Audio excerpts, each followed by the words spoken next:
legacy. This group of alums are here to see the newest member of that fraternity. Bruce Eugene leads Division I AA in total offense, and today he looks to lead the Tigers to their third straight Western Division SWAC title.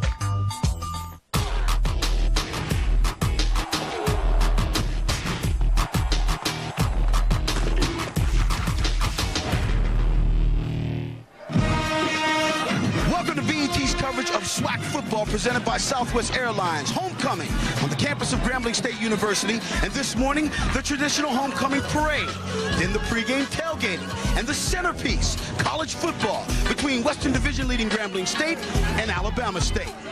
Hello everybody, I'm George Johnson. Well, today the Grambling State Tigers can clinch the West Division in the SWAC with a victory over Alabama State. But Alabama State, I'm going to tell you, not too pressed. After all, last year it was the Tigers up in Montgomery who would fall to the Hornets. My broadcast partner for today's game is Don McPherson, who, I mean, you got a plate here. I'm just hanging out with my buddies and having a little barbecue. I'm ready to go, though. I'm ready. But the game starts in 3 minutes. I'm ready, and so is Grambling State. Oh, Grambling State is ready. I hope Alabama State is ready, especially defensively, because this quarterback for Grambling State, Bruce Eugene, is dynamite. And Bruce Eugene is having an MVP-type season. He's accounted for nearly 500 yards of offense in the past 3 games, and he is running Doug Williams' pass offense to absolute perfection. And when they get it going, I mean, they may be the best offense in all the SWAC. But Alabama State, they can stop the run. But it's the pass that they're a little concerned about. But they do have one of the best cornerbacks in all of Division I AA in Anton Hill. Yeah, and Anton Hill leads 1AA with 10 interceptions on the season. He has great range and great anticipation on the corner. And Grambling State is going to have to look for him in the secondary. You know, Anton Hill really has provided some stability for this secondary. And head coach L.C. Cole has really got a lot of confidence in his defensive back. Probably they might not try him as much as they would on the other side, so I think that would make a big difference on him. So, you know, maybe we might get away, maybe double coverage somewhere else and letting Hill, you know, cover by himself. All right, well, the food's ready, the players are ready. Are you ready for some football? Back with the starting lineups and the kickoff right after this. Today's Black College football game is brought to you by Southwest Airlines, bringing people together with low fares. And by Budweiser, delivering beer at its best with the crisp, clean, and refreshing taste known only to the king of beers.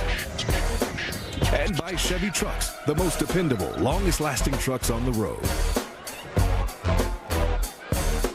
Welcome back to Eddie Robinson Stadium on the campus of Grambling State University, where once again it is homecoming for the Grambling State Tigers as they take on the Alabama State Hornets.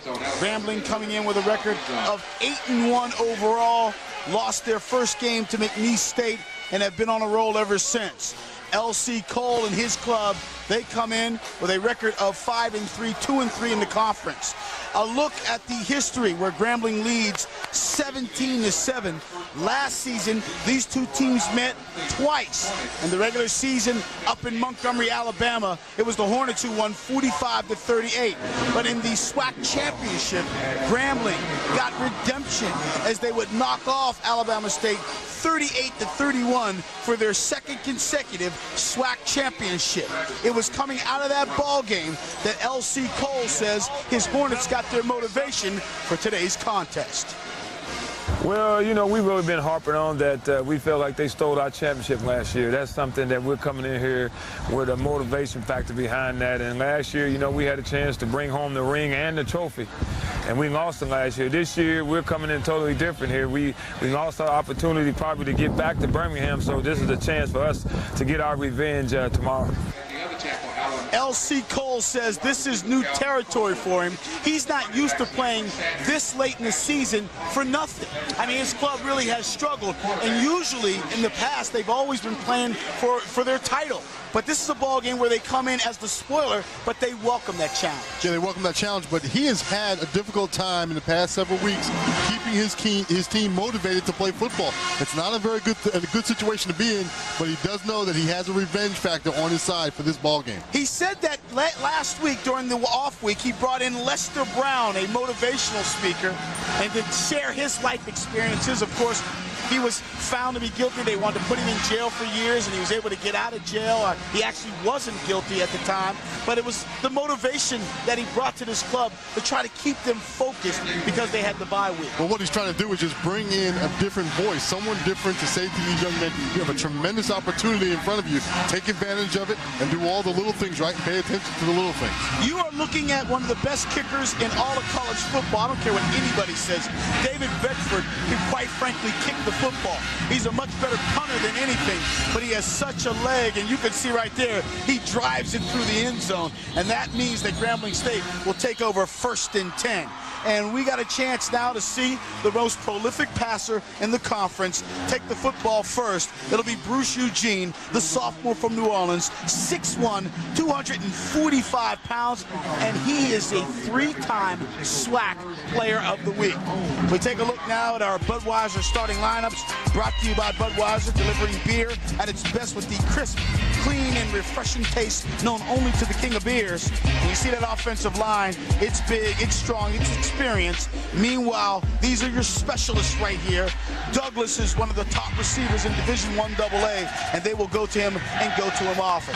First down. And he's dumped right there, Eugene, as we now go to our Budweiser starting lineups and a look at the defense. Earl Cochran has been absolutely solid all year long. One of the top tacklers in all the conference. Jimmy and Timmy are twins. Your linebackers for Alabama State. There they are, Walker, Butler, Marcus Wynn, they say, is playing the best football of anybody on the defense. Roderick Cade is an experienced safety for Alabama State. Second down now for Bruce. And his pass is caught and complete to Tremont Douglas. Douglas, as I said, one of the better players in the conference with 60 receptions coming in. And we got a flag, it looks like, on the play. And it looks like it's going to go against Alabama State.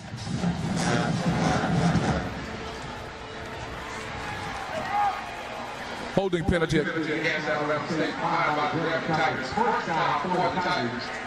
So they'll decline it, get it 1st and 10 as they set the ball up at the 36-yard line. You know, I watched Bruce Eugene yesterday in practice, and he has such an effortless motion when he throws the football. It helps him. He'll stay in the shotgun very much in his ball game. It gives him good vision, and he throws that old pass attack that we saw him so effective with in those days in Washington, where he has receivers at different levels, and he makes quick decisions and gets that ball to his receivers. He reminds you so much of the kid from Kentucky who's such a big kid. I mean, he doesn't look like your classic quarterback, but as you said, you watched him yesterday, what an arm this young man has. 1st and 10, 36. He's in the shotgun formation.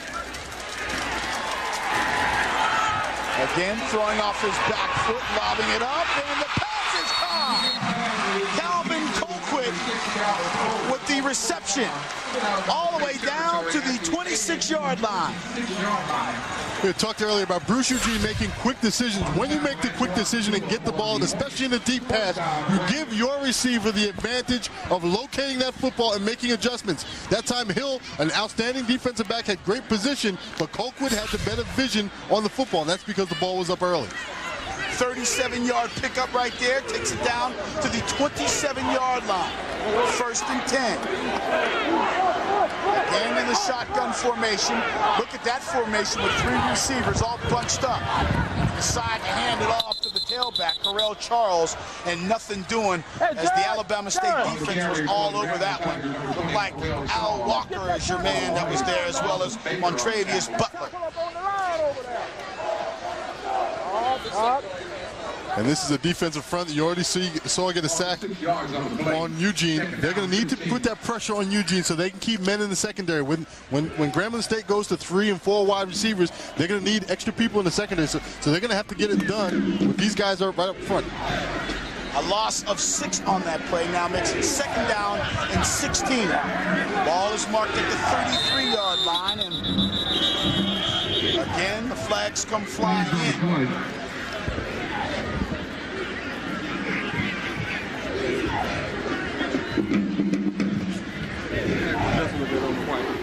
They procedure. Charged to Grambling State, so now they're moving backwards. It's kind of rare for this club because Grambling State is not, they don't receive a lot of penalties. They're one of the better teams in the conference when it comes to penalties, averaging about 9 a game. And you start talking about homecoming, can you play a little sloppy when it's homecoming? Oh, yes, you can. There are a lot of distractions. Out of practice yesterday, all kinds of family and people just walking around, milling about. A lot of partying going on. This time, Eugene will hold on to the football, take it up the middle before being brought down by Timothy Parham. And that's exactly what I've been waiting to see from Eugene, is how quickly he's going to pull that ball down. You see he has 364 yards of rushing on the season. I want to see how quickly he's going to pull that ball down. I talked about him making quick decisions in the pass game. He's got to make those quick decisions in the run game as well. Pull that ball down, get the first down when there's an opportunity. Eugene picks up 5 yards on the play, so now that makes it 3rd down and make it 16.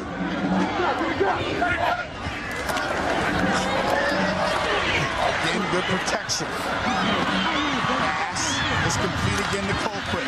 Colquitt eludes one tackler. Finally brought down close to the 10-yard line. Plenty of yards for a first down. Picks up 19 yards on the play. That time Eugene stays in the pocket. Again, such a strong arm. He really doesn't have to get his shoulders all the way around. Throws the ball off balance, but has the power to get it out into the flat. Again, he doesn't have a lot of outright speed or mobility, but he has good enough mobility to keep himself balanced in the pocket and a strong arm to deliver that ball off balance. Colquitt's 2nd reception of the ball game, 6-foot sophomore from Atlanta, Georgia, gives his club 1st and 10. Eugene over the middle had his tight end, Gershon Jesse, and just overthrew it. And this is what happens when you have a very strong arm and you don't need your feet as Eugene does. I was wondering about his ability to take something off of the football when he has a man open over the middle. Watch him. He doesn't move his feet very much, but he has such an explosive arm that ball just jumps off his hands. He's got to learn to take something off the ball and just drop it in there to his tight end. Looked like his linebacker, Al Walker, had no idea what was going on that play. Exactly right, because he had 3 receivers to the field as he does in this situation. When you have these 3 receivers up here, it takes the linebacker's eyes out of that middle box. Shotgun, and again the snap, having trouble with it. And Eugene is forced to jump on the football. And a legal procedure now has been charged to Grambling State, so they'll move him back. Or do you decline that penalty?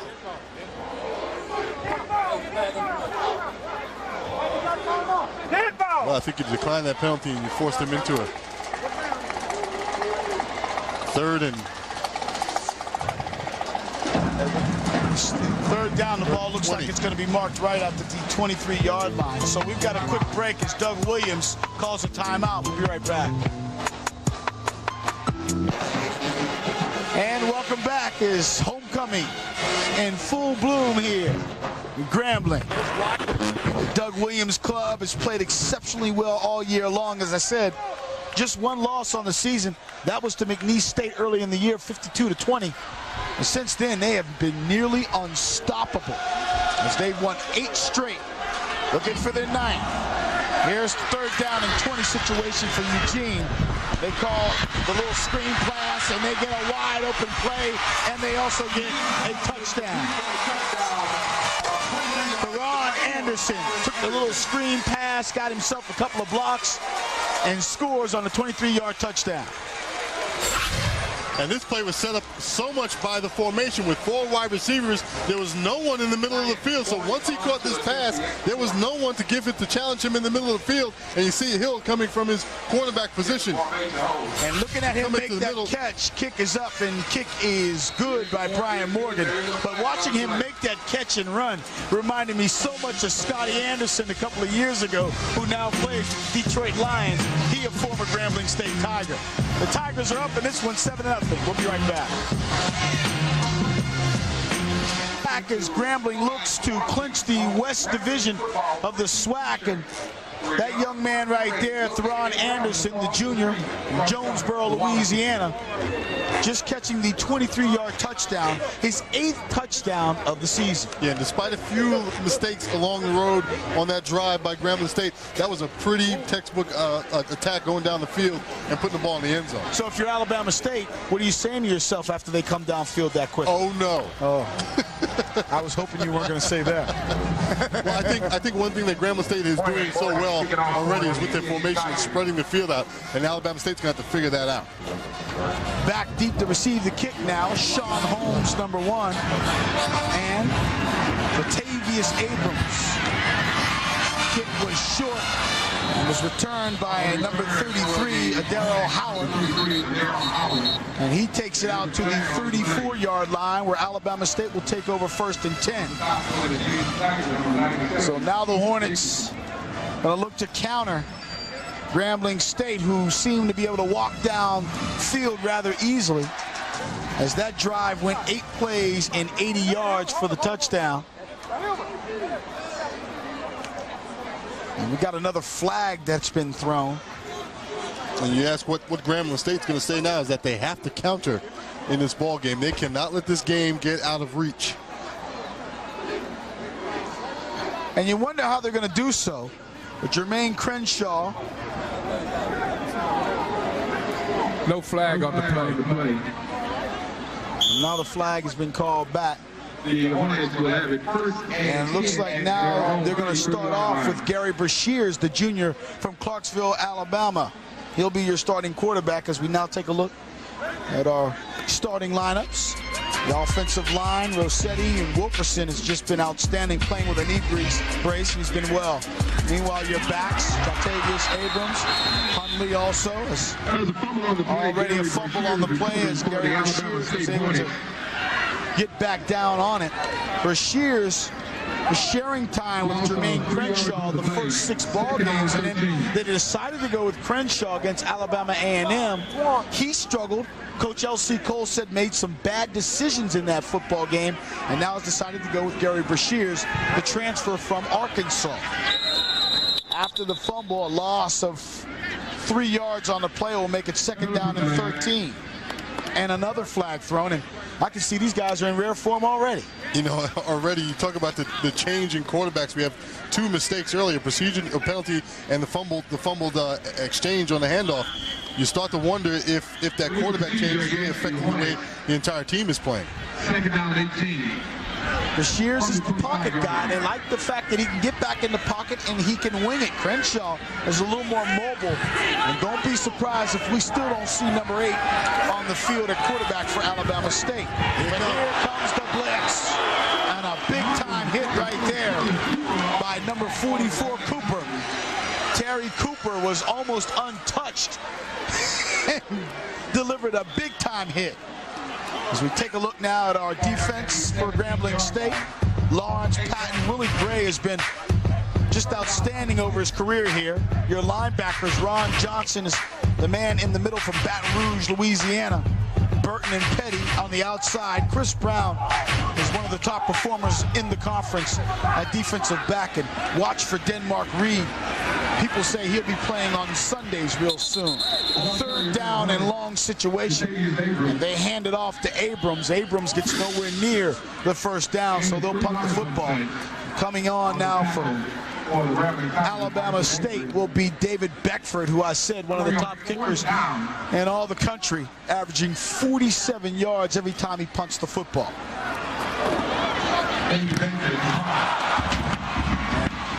That one right there looks like they got a piece of that one. Beckford, even when your best player, one of your better players, starts to struggle somewhat, as you said, the all-no is definitely appropriate, as Grambling State has great field position when we get back.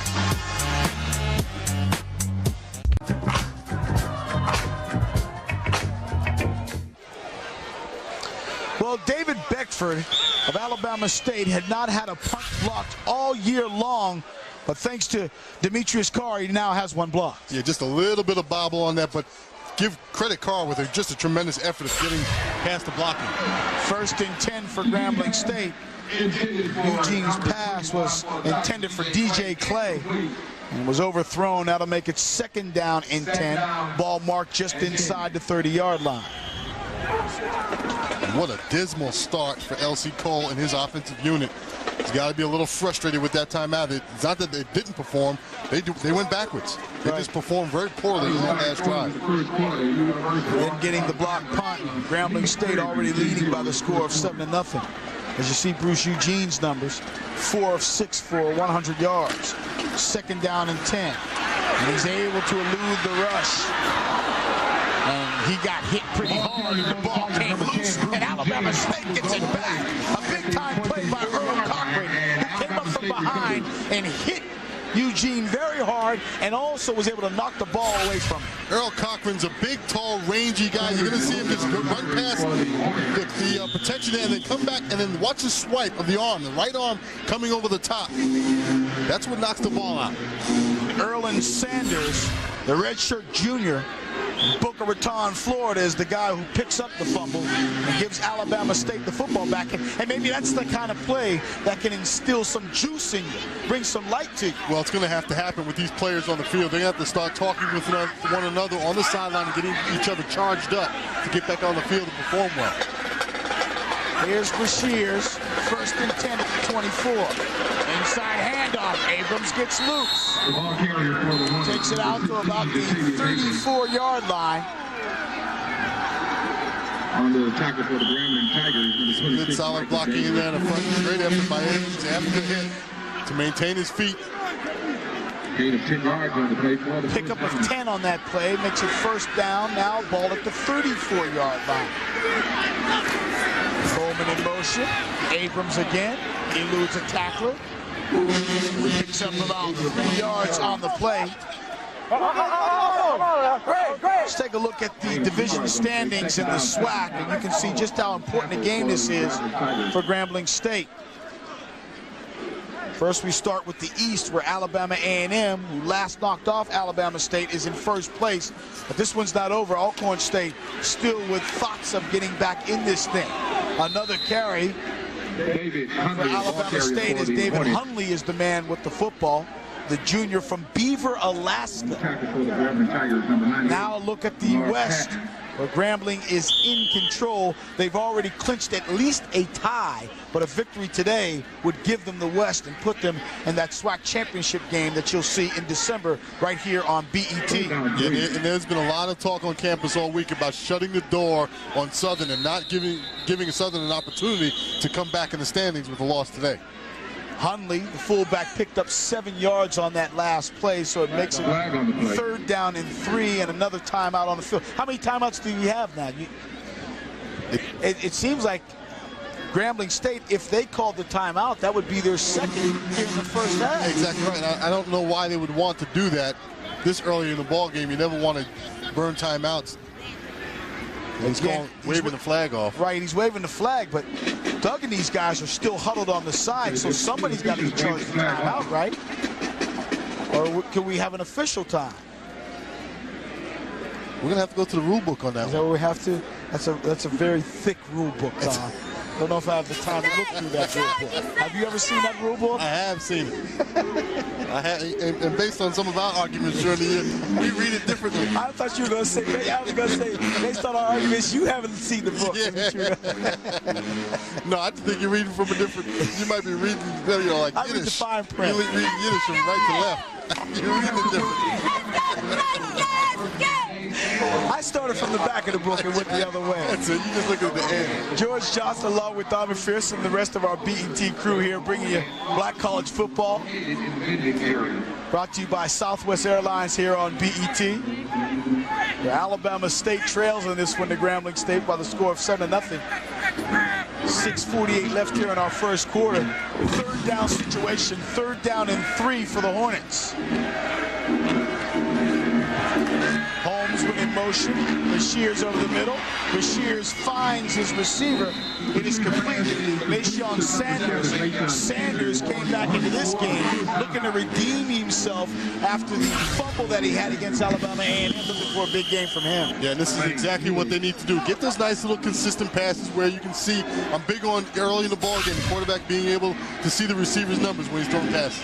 His 42nd reception of the season. He leads the club in that category. Number 16, And Abrams with the carry up the middle, picks up about 2 yards on the play, make it 2nd down and 8. Ball marked at the 42-yard line. The no huddle now for Alabama State. Right, and it's a little awkward tempo to the game when you go no huddle, but all of a sudden Alabama State is starting to get a little bit of a rhythm here. Gary Bashirs looks like he's starting to settle down. Abrams again, big ball. He's finally brought down, not until he gets about to the 34-yard line. Coming up to make the hit. And the blocking up front has been pretty good. Yeah, just a little zone blocking. Everyone taking a man-on-a-man in the helmet. And you see the kickout block right there. That's the block that really gave Abrams the hole. You have everybody blocking down one way, and that one backer coming out and kicking out the other way. 9-yard pickup on that play. And again, giving it inside. This time they give it to Boatwright, but a flag has been thrown. It's lying down there at the 37-yard line. A lot of flags as well, a lot of timeouts and flags. And looks like they're going to charge the penalty to Grambling State. As you get a good look at the head coach, Grambling, Doug Williams, in his 5th season. 40-14 here at Grambling. He's 43-22 overall as a head coach. He spent 1 year at Morehouse before coming here. 12 men on the field is the call.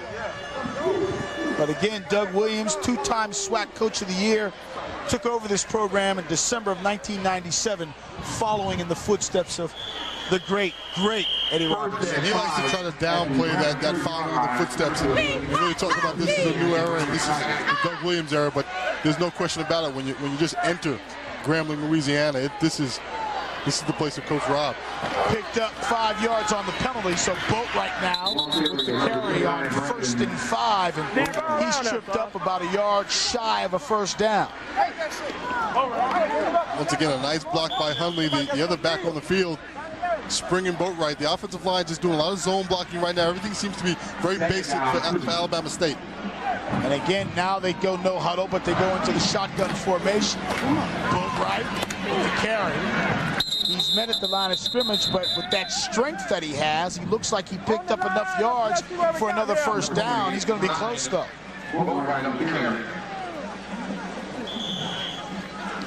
Again, they're doing a real nice job, Alabama State, in terms of blocking up front and running the football. They came in averaging 125 yards as a team on the ground, 5th best in the conference. So they're not blowing folks out of the water with their running game, but they look effective today. They do. As you said a minute ago, they're starting to settle down, doing some basic things. And a minute ago, Grambling State had their entire 2nd unit in on the defensive line. So Doug Williams trying to shake things up a bit with his unit. Bashirs now going to throw the pass.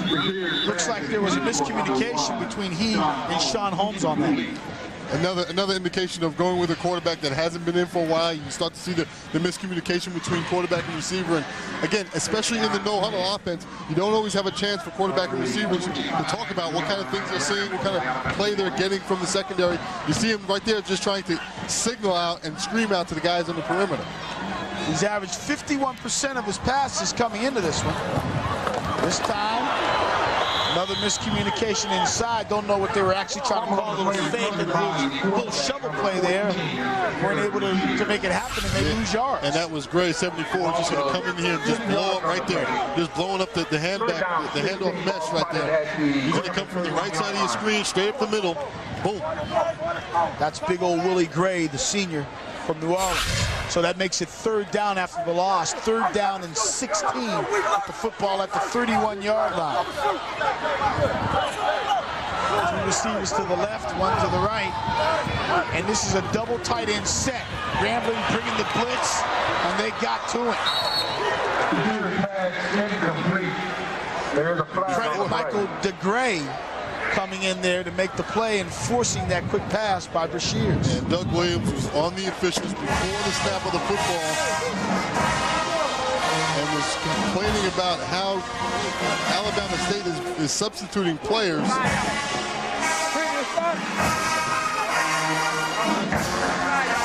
There was a flag that was thrown, but then picked up.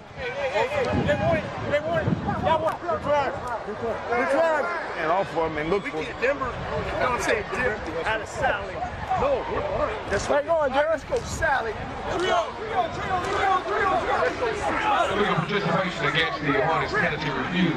That'll bring up 4th down. So we've got a decline now. Grambling State declines that penalty.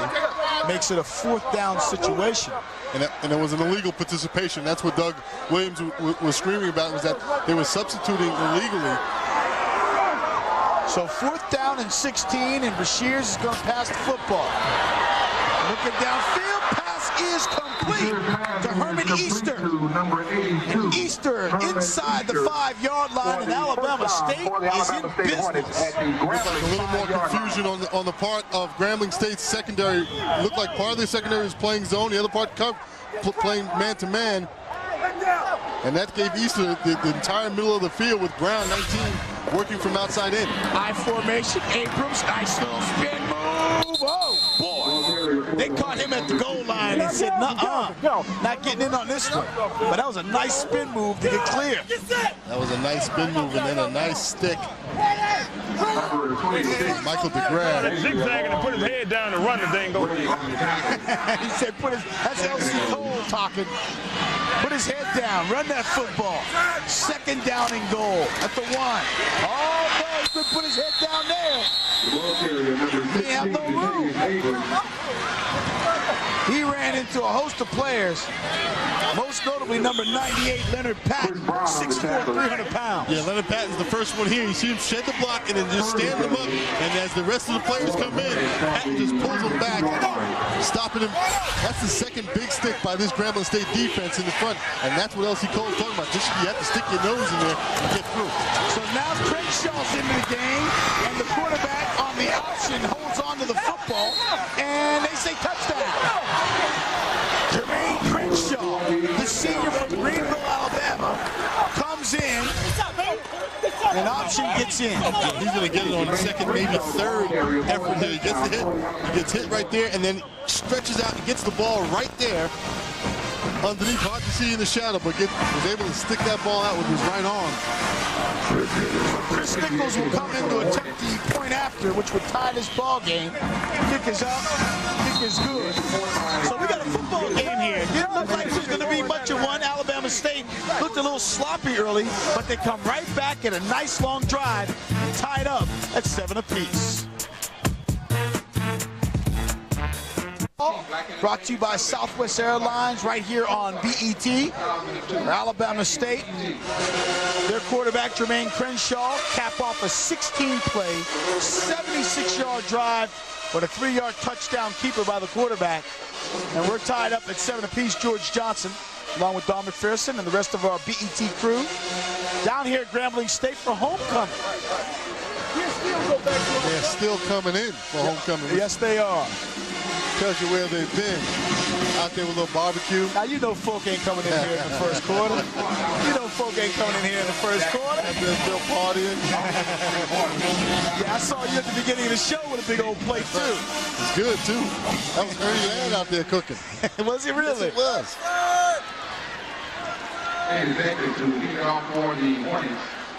Grambling State now going to try to answer. And with the return, that's number 7, George Pickett. Say hello to Alabama State, Dion Lewis. Pickett takes the ball out, shy of the 20-yard line. So good kick, good coverage, and now we'll see if Alabama State can turn up their defense. Yeah, he took a nice little shot. This is a great form tackle in the middle of the field.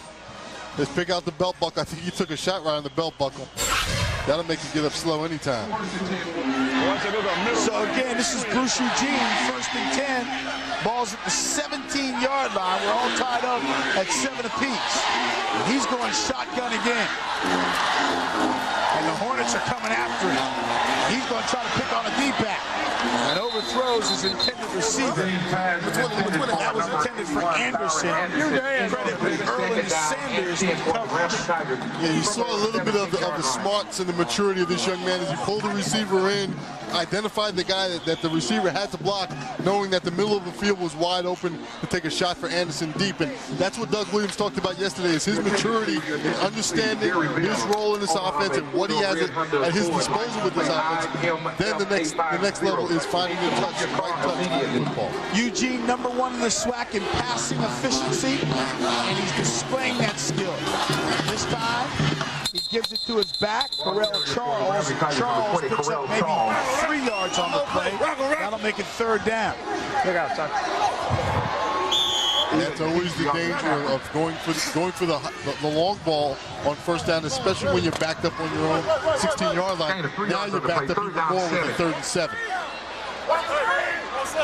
And it looks like Alabama State is not going to be shy about coming after Eugene early on in this one. They're bringing many guys on that play. But he's able to complete the pass, gets it to his receiver, and that's number 5, Tremont Douglas. And Douglas takes it out to the 41-yard line.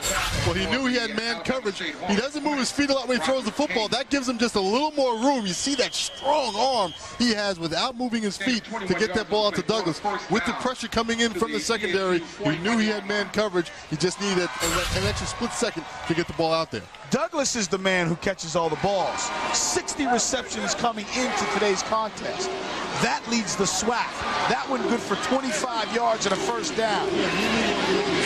Eugene continues to show just how nifty he is on his feet as he picks up big yards as he takes it out to about the 46-yard line. You bring all those wide receivers on the field, that middle of the field just opens up. And it happened by mistake early in the year. Now it's by design. He knows he has the middle of the field. There's no one there. There's Walker, the linebacker, comes in a little bit late, number 56. There's no one in the middle of the field because they're so conscious of all these receivers. 1, 2, 3, 4 receivers. They're so conscious of those guys, it spreads out the defense. Eugene rushed for 135 yards against Jackson State, but this is what he does best. Complete passes, and he does again this time to Corey Brownfield. So he's starting to spread it around. We've seen him throw to Clay, Brownfield, Anderson, Douglas, Colquitt. He is spreading the ball around. You know, when you have 4 receivers on the field, it's impossible to find one guy and focus on that one guy because they really do have so many receivers out here who do just a tremendous job. Unfortunately, one of them was offsides on that last play. So they'll call it back. Illegal formation. On the offense, 6 men on the line. 5-yard penalty, 2nd down. Again, that's always a mistake of one of the receivers being that extra man on the offensive line and then releasing for the pass. And that's one of those things that drives a coach like Doug Williams, a quarterback coach, and quarterback himself, nuts because you have to be able to get off the ball. How important is it as a receiver to come to that line of scrimmage and look at that official and ask him at that point, am I okay? That's his job. That's his job when he gets to the line of scrimmage to check with the receiver, check with the line judge, make sure that he's on sides and okay in the formation. So we played 1 quarter of football here at Grambling State. And the Tigers and the Hornets are all tied up. Grambling State looking to stay perfect. The Hornets, they've got upset on their mind. This portion of today's game is brought to you by... Welcome back. Eddie Robinson Stadium starting to fill up. It's homecoming, folks. 2nd down now and 9 for Grambling State with the football off. And that pass got away from Eugene. It was intended for Douglas. It'll make it 3rd down. Today's 1st quarter stats brought to you by Pizza Hut, home of the big New Yorker, the thin and crispy, that pan pizza, stuffed crust pizza, and a whole lot more. Don, what do you see? Well, I see the time of possession is always a big key for Alabama State. If they're going to do anything in this ball game, they're going to have to keep this young man right here off the field. So that 8 minutes of time possession in the 1st quarter is significant. And how do you keep him off the field? Do you play him back? Do you let him try to complete those short ones and not beat you long or what? Well, you have to get your offense going, which is what they did in the 1st quarter. They got their offense clicking and took a nice couple long drives. I think that's going to be the key for them is to sustain long drives and keep him off the field. And obviously, Doug penalty against the Tigers, illegal procedure. False start. On the offense, 5-yard penalty, 3rd down. So that now makes it 3rd down and 14. And believe me, Doug Williams knows that his club did not have the ball a lot in that first quarter. And when they make these types of mistakes, it becomes even more frustrating because you have to take advantage of the ball when you have it. 3rd down. Eugene had a little time, delivers it, pass is complete to Anderson. Anderson loses his helmet and is shy of midfield and going to be shy of a 1st down by about 2 yards. And that's what the little offsides penalty does for you. It takes you out of 1st down yardage. You don't have the luxury to dump the ball off. It's a smart decision by Eugene to dump that ball off, but you just don't have the luxury when you get pushed back by penalties. And now Marcus Yanez will have to punt to one of the most dangerous receivers in the SWAC, and that's Sean Holmes, the senior from New Orleans. 2nd in all-purpose yards, averaging 146 a game in receiving and returns. Nice punt. He's going to field this one at the 5-yard line, get a couple of blocks. Final on, he just got tripped up at about the 24-yard line. So a 19-yard return for Holmes, where they'll take over 1st and 10 when we return with Black College Football on BET. Football on BET, thanks to Southwest Airlines. Let's recap so far what's going on. Deron Anderson caught this little curl in and turned it into a 23-yard touchdown, giving Grambling State a 7-0 lead. But then Bruce Eugene scrambling, going to get popped from behind by Cochran. He fumbles the football. Sanders recovers. On 4th down, Herman Easter makes a big-time catch off Gary Bashir's pass. That kept the drive alive, and then Jermaine Crenshaw from 3 yards out. And that is where we stand right now after the point after, all tied up at 7 apiece. So here's Alabama State, I formation, 1st and 10. We've got movement as that defense is jumping around. That offense has got to stay disciplined. Yeah, that's Harris, the right tackle. Kevin Harris.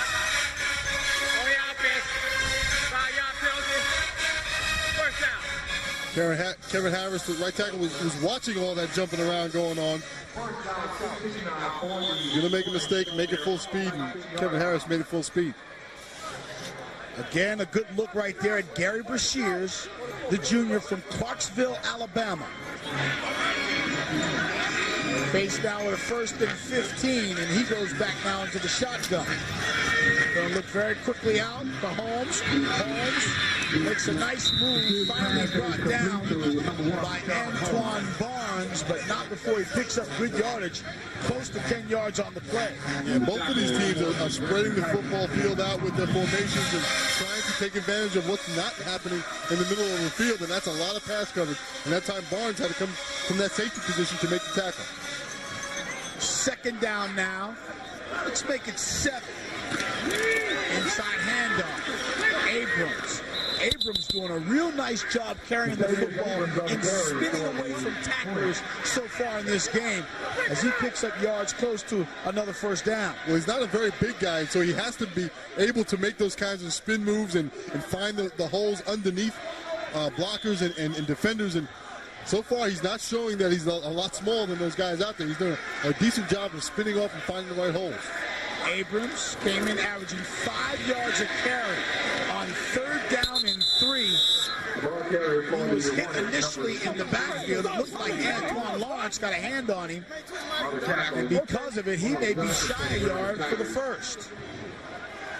Nez 127 has done a good job most of this game making blocks for him, but that time missed on the corner. Michael Degray is actually the safety that was able to come up and make the stick. No more.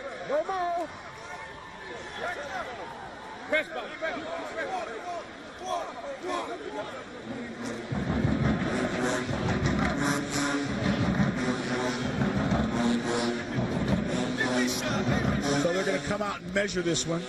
And while they measure it, let me take this time out to let you folks know that December the 14th, and Alabama State does get the 1st down, but December the 14th, Don and I and the rest of our BET crew will be down in Birmingham, Alabama for that SWAC championship. Doug Williams' club, it looks like they are well on their way there unless they really get tripped up. If they lose this ball game and then head to that Bayou Classic in a couple of weeks against Southern and lose that game, well, then we could see Pete Richardson and company there. There's still a lot of possibilities for that game. There's Abrams on first down.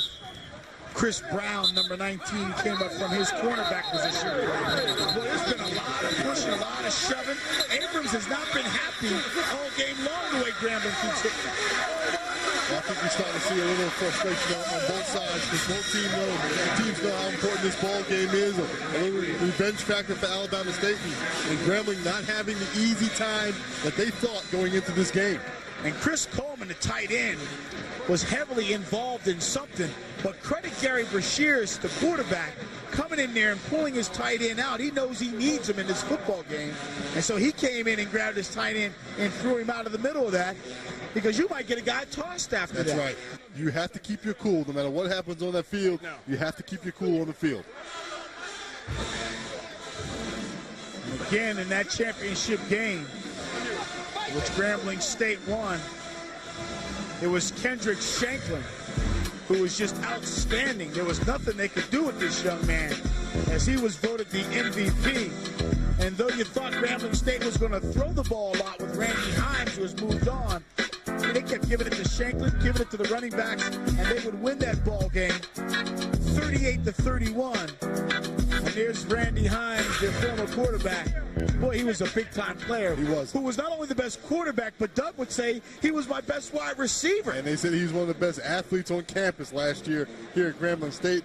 And I think you should have given the MVP last year in that game to the offensive line because they did a tremendous job of blocking up front. Turner. And he's a senior.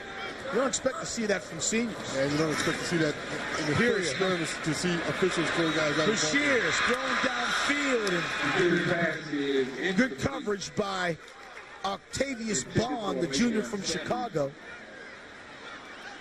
Pass was intended for Sean Sanders. Good coverage there by Bonds. A little pushing and shoving, but great coverage underneath. If that ball is out there just a little bit more, he had a chance for 6 with Sanders. Looks like Sanders turned into a defensive back on that play. Absolutely. As Bond was looking for his 5th interception of the season. 3rd down now and 8. Shears. Ball is batted down. And credit Antonio Hughes, the redshirt freshman from Birmingham, Alabama, getting those big old paws up to knock that one down. And Antonio Hughes did the right thing. If you're not going to get to the quarterback, get your hands up. He read the play, could tell that they were going to try and throw the ball to the backside, gets his hand up. And look at all those yellow jerseys around the football. The one thing that Grambling State has been doing well is hustling in this ball game. They've had a lot of guys defensively around the ball. George Piggott is the man back deep. It's Beckford. But we saw against Alabama A&M, Beckford averaged 56 yards a punt and actually punted 176 yards that they didn't down in the end zone. LC said, I can't believe he punted it 76 yards and we're fumbling it on the 3. And look at this punt. It's another good one. Taken by Piggott at the 18-yard line. Going to change fields, come back the other way, and a flag comes flying in. That's usually in the area of an illegal block. Oh, no question about it. It was a block in the back. Very easy call for the official on that one. These officials have been active in this ballgame. Lots of flags, fights going on, throwing people out. Very easy. Going to come right here is the block in the back. Very easy to see. A very easy call again for the official. And I'm trying to see if they have a number 17 on the roster, and they don't. You're going to block in the back. So we'll call it Mr. 10-yard penalty, spotted 5. First down. Meanwhile, look at the big boys for Alabama State bouncing. They're ready to go. They need to make a stop, though. But we're all tied up with 11:34 left here in the first half. Things about coming to homecoming is you never know where you're going to get your grub from and who's going to cook your grub. That's Ernie Ladd. You remember Ernie Ladd? Big cat. Big cat from the Chargers and the Oilers and the Chiefs. And now he's back there burning. You know, it's so beautiful to see that no matter how far you go in life, you never forget where you come from. Don't you love watching that? You have to come home. And I mean, Doug Williams is a prime example of that. And you see people like Ernie Ladd doing the things that people love about college football. 1st and 10 now for Alabama State. Abrams following his blocking, picking his way, and gaining maybe 2 yards on the play. You know, George, this really has not turned out to be the game that we anticipated with Alabama State bringing in Brashears, the passing quarterback. We figured we'd see a wide-open game with Grambling State and all the success Eugene has had throwing the football. We thought this would be a wide-open passing attack. Instead, we have a 7-7 ball game and a lot of running. Abrams again. This time being brought down by Antoine Lawrence, number 94, as they continue with that no-huddle look. And Lawrence has been very tough in the middle. Just shed blockers, standing his ground in the middle. Well, the senior from Brunswick, Georgia, was all SWAC last year. He again has been solid. 4 sacks coming in. He likes this run attack. You can just shed blockers off and stand in the middle. Doesn't have to chase quarterbacks up and down the field. Bring them to me. Bring them to me. That's right. 3rd down now. Shear's pass is hot. And they get a 1st down on the play. Herman Easter, who had the big catch on 4th down. Keeping that drive alive for Alabama State as they continue to march down the field. Clock still rolling. It'll start to roll after they set the sticks up. But you can see it. Top left hand of your screen, 8 minutes and counting. And that's exactly what Alabama State wants to do. Keep the conservative run game going and keep getting 1st downs. Keep that ball out of the hands of Eugene. They had a little jumping on that defensive front. Travaris Comagese is the man who was itching closer and closer, number 95. Yeah, that's definitely going to be offsides on Comagese. But you might have an offensive lineman who on that side. Oh, yeah, you have an offensive lineman. I think if we show the replay, you'll see the offensive line. They'll sort this thing out, but... Yeah, ball start on the offense. 5-yard penalty. 1st down. Yeah, it's Everett Rossetti there, left guard right there. You just can see that head raised up before the snap. And Wilkerson, the center, tried to force the Comagese. That's a nice try. That works for kickers. It doesn't work for centers. Look at our penalties. We already have 9 penalties total. Very sloppy, especially at this point in the season. You don't expect to see these types of sloppy mistakes. And Grambling State with 6 penalties. They average 9 a game. Brashears, not known for running the football, is going to hold on to it. Yeah, he won't be known for running the football too much after players like that. That's not why he's in the ball game. He's in the, and again, which is what surprised me about this attack by LC Cole is that, you know, you expect with Brashears in the game to be in the pocket, throwing the ball down the field with a controlled passing attack. And now they're forcing him to scramble in positions where he's just not a scrambling quarterback. And Michael Degray is the man who came up and made the stop, the sophomore from Baton Rouge. After Brashears picks up, let's say, a yard on that play. So now it's 2nd down and 14. Again, gets rid of it. Boatwright makes the play. And this time it's Chris Brown coming to make the stop. Hey, these defensive backs for Grambling State, very active, very quick, and pursue the ball very well. Yeah, you have to give Chris Brown a lot of credit for staying out there on the corner, staying at home, because it was a double quick screen look. And Brown had an offensive guard out there with him trying to block him, so he did a nice job of staying at home and then fighting off the block of an offensive lineman. Brown was a Buck Buchanan Award finalist. By the way, Buck Buchanan is also a former Grambling State Tiger. Yeah, but he's not out back cooking. But he's one of the great ones of all time. 3rd down now for Brashears. Again, here comes the pressure. And he gets rid of it. And it's intercepted. And it's intercepted by the man we just talked about, Chris Brown, who last year led the SWAC with 8 interceptions. That's his 5th this season. And once again, Brown just followed the eyes of Brashears, and when Brashears got flushed, he tried to throw the ball back into coverage. One thing you're never supposed to do is throw back across your body, but Brown was in the right position You're going to see once he starts to get flushed out of the pocket and starts to come to the boundary, he's got all kinds of defensive players following the play, following his path. And Brown just sat at home. It was an easy interception for Brown. Ron Johnson is the linebacker who forced him to throw the ball when he didn't want to. So now here's Grambling State. Great position on 1st and 10. Eugene again gets away from trouble. Boy, he has this knack of stepping up in the pocket, eluding pressure, and picking up positive yards. You know, he said his nickname was Fatback. He was just such a big, solid guy, and he was joking around yesterday with all of his teammates, but he's such a solid guy. He's tough to bring down. You just can't get a hand on him or just a one shoulder on him. You have to lay wood on this guy to bring him down. A 5-yard pickup for Bruce Eugene. 2nd down and 5, and he's back in that shotgun again. 5 receivers on the field. Over the middle, pass is complete. Still on his feet is Douglas. Douglas inside the 25-yard line. A 23-yard pickup on that play. Once again, the strength of Bruce Eugene's arm. Watch him not even move his feet. He's got someone in his face and fired that ball in there. That's just a bullet without his feet. And again, these receivers for Grambling State, if you get the ball to them early, they can do so many things with the ball in their hands.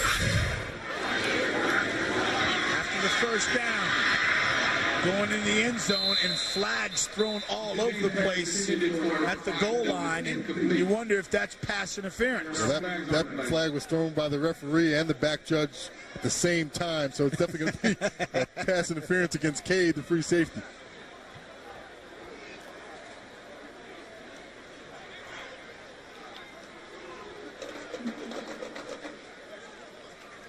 And they threw that flag early, which means Cade really must have gotten a hand on somebody. Hey, bring it. LC Cole's team now, their backs against the wall. Grambling State threatening. Pass interference on the defense. 15 yards in the previous spot. Automatic 1st down. And that's a tough situation because right when you're outside the 20, you know, it would have been half the distance to the goal. But if they give them 15 yards, that football now goes inside the 10-yard line. It's a tough penalty. It becomes more like a pro penalty in this case. But the difficult thing about that ball is it was thrown so early. I don't know if that ball was actually catching. So now the ball is marked 1st and goal at the 8-yard line. Quick pass, wide open receiver, Gershon Jesse. Touchdown Grambling State. And for Jesse, that's his 5th touchdown reception of the season.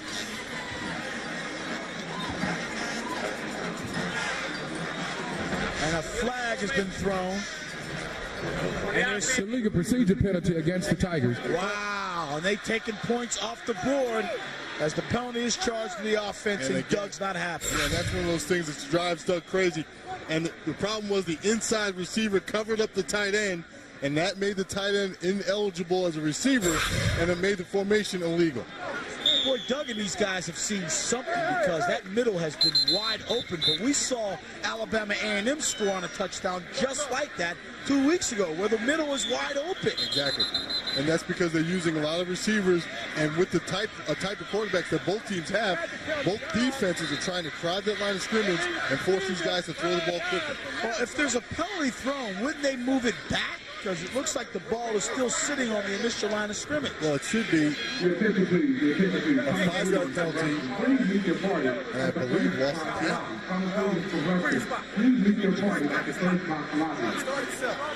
Again, we're waiting to see if the officials will step this one off and go backwards. And they are taking them back. Gotta walk them back. See, Grambling State tried to run up to the football. Doug probably said, run the play. See if we can sneak away with one here. It's no loss of down. It's just a 5-yard penalty. So it's still 1st now, 1st and goal, but the ball now brought out to the 13. Bruce Eugene, who has already thrown 32 touchdowns touchdowns, and Alabama State pulled out offsides with the man in motion. All right. This has been a sloppy game by both teams. When you play against an opponent that you just don't like. Offside. Defense. Oh, they're calling it. Well, he can't point to the offense and say defense. He changed it. He corrected himself. So they get the 5 yards back. But again, when you play someone that you emotionally, your emotions take over, I would see that language be sloppy as well. Well, there's no question about it. But both of these teams have an incentive, and that incentive has to bring your focus back.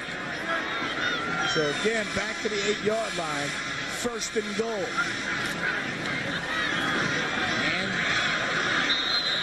Eugene is going to hold on to the football, and because of it, is going to lose 2 to 3 yards. Yeah, that was a design quarterback draw. Spread everybody out with the formation, and then try to allow Eugene to find that seam. But Earl Cochran did a great job of just stuffing the point of attack and giving Eugene no place to run. 2nd and goal at the 10. Split wide to the left. Theron Anderson. You've got 2 receivers in the slot, also to the left, and 2 receivers out to the right. 5 receivers in this formation. Over the middle and almost intercepted. Roger Cade had a bead on it, and now they're going to throw another flag, and he can't believe it. Pass interference problem. If this is against Cade, this is a bad call because Cade made a great play on the ball, undercutting the receiver. Good anticipation. Pass interference in the end zone on the defense. Penalty will be assessed at the 2-yard line. Wow. Cade made a better play on the ball than the receiver. And L.C. Cole cannot be happy about that call. I think he has that look that's just such a ridiculous call. He doesn't know what to say. And knowing L.C. the way I know him, he's probably sitting there saying, they're doing it to me again. They're doing it to me again. That time, Cade got a left arm on the defense, on the receiver, and that's where the call comes in, when that left arm comes in. But the receiver didn't even make a play for the ball. And Cade has just as much a right to that ball when it's in the air as the receiver does. So 1st and goal at the 2-yard line. The Hornets have done everything they can to try to keep the Tigers out of the end zone. They give it to Correll Charles, and Charles looks like he's going to be about a half-yard shy. Pay dirt. Victory rebel for the Hornets. Again, you got to credit Alabama State. They have done yeoman's work here. Yeah. And L.C. Cole's philosophy is the bend, don't break defense, and right now they have bent as far as you can go. Again, full house backfield. Charles is the deep back. Charles with the carry. And this time they couldn't keep Charles out of the end zone. Correll Charles with the touchdown run, his 5th touchdown run of the season, and it puts Grambling State back on top, 13-7. For all those penalties, it was just a matter of time before they got in the end zone. It'd be interesting to see how many penalties they had on that last possession. Brian Morgan coming in to attempt the point after. Kevin Barbay is the man who will hold. Today's trivia question is brought to you by Chevy Trucks, the most dependable, longest-lasting trucks on the road. Name the 4 Grambling alumni who have been inducted into the Pro Football Hall of Fame. Think about it for a second. Most of you should at least know who they are. After all, they're Hall of Famers. Yeah. And they all went to the same school. The answer when we get back. Named after one of the greatest coaches in college football history. 50-plus years here at Grambling. The Tigers get the point after thanks to Brian Morgan. And after the short touchdown run by Correll Charles, they lead 14-7. Here again is our trivia question brought to you by Chevy Trucks. And name the 4 Grambling alumni who have been inducted into the Pro Football Hall of Fame. You've had plenty of time to think about it. Willie Brown played 16 years in the American and National Football Leagues, 54 career interceptions. Buck Buchanan, one of the greatest defensive linemen ever played with the Chiefs. Willie Davis, two-time All-American at Grambling, played with the Packers for 10 years, and Charlie Joyner. Charlie, who caught so many balls from Dan Fouts back in the day with the San Diego Chargers, one of the great receivers. And by the way, they also have several players who are in the College Football Hall of Fame. Buchanan was one. Eddie Robinson is there. Big Hands Johnson. Tank Younger, who we haven't talked about. And Doug Williams, who you just saw on your screen, also a part of the College Football Hall of Fame. Yeah, that's an impressive list. And you can go around a lot of Division 1A teams, and not many of them have 4 guys in the Football Hall of Fame. This is just an outstanding tradition. Today's trivia question has been brought to you by Chevy Trucks, the most dependable, longest-lasting trucks on the road. So now another kickoff for Grambling State goes through the end zone, and Alabama State now with 3 minutes and 52 seconds left on the clock here in the first half. Going to try to answer that short touchdown run by Carell Charles. Just prior to that last Grambling State drive, I really thought it was an important drive for them to get some momentum back in the ball game. It'd be real important to see how how Alabama State responds to that touchdown, that drive with the possession.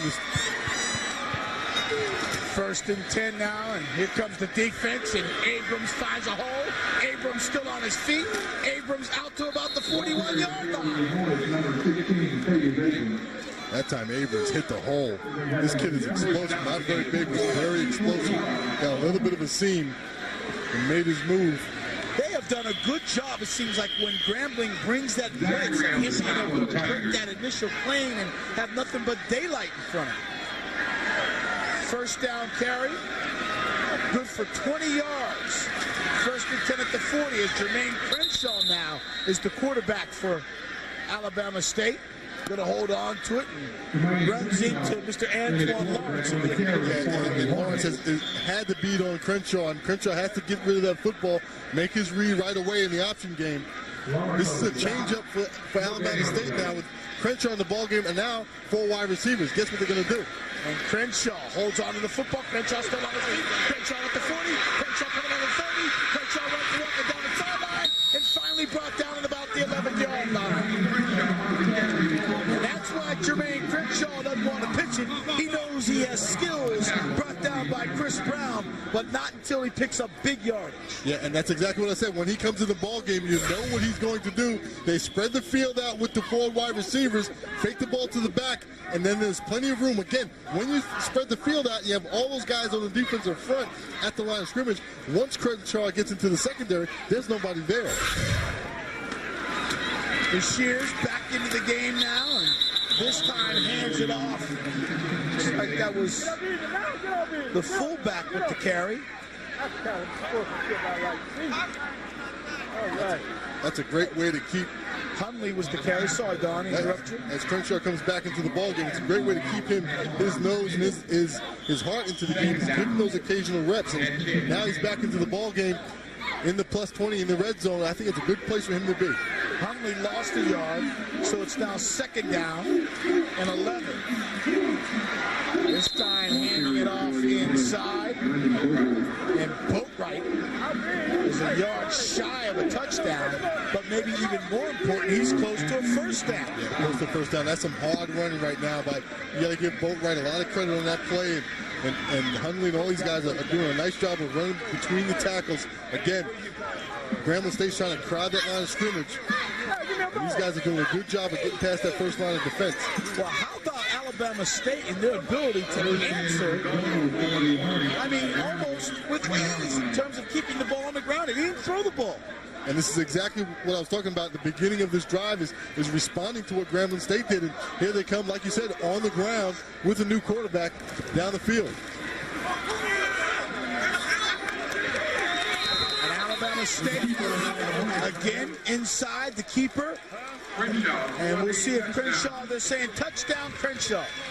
So Jermaine Crenshaw literally carries this team on his back on that drive and marches them right downfield.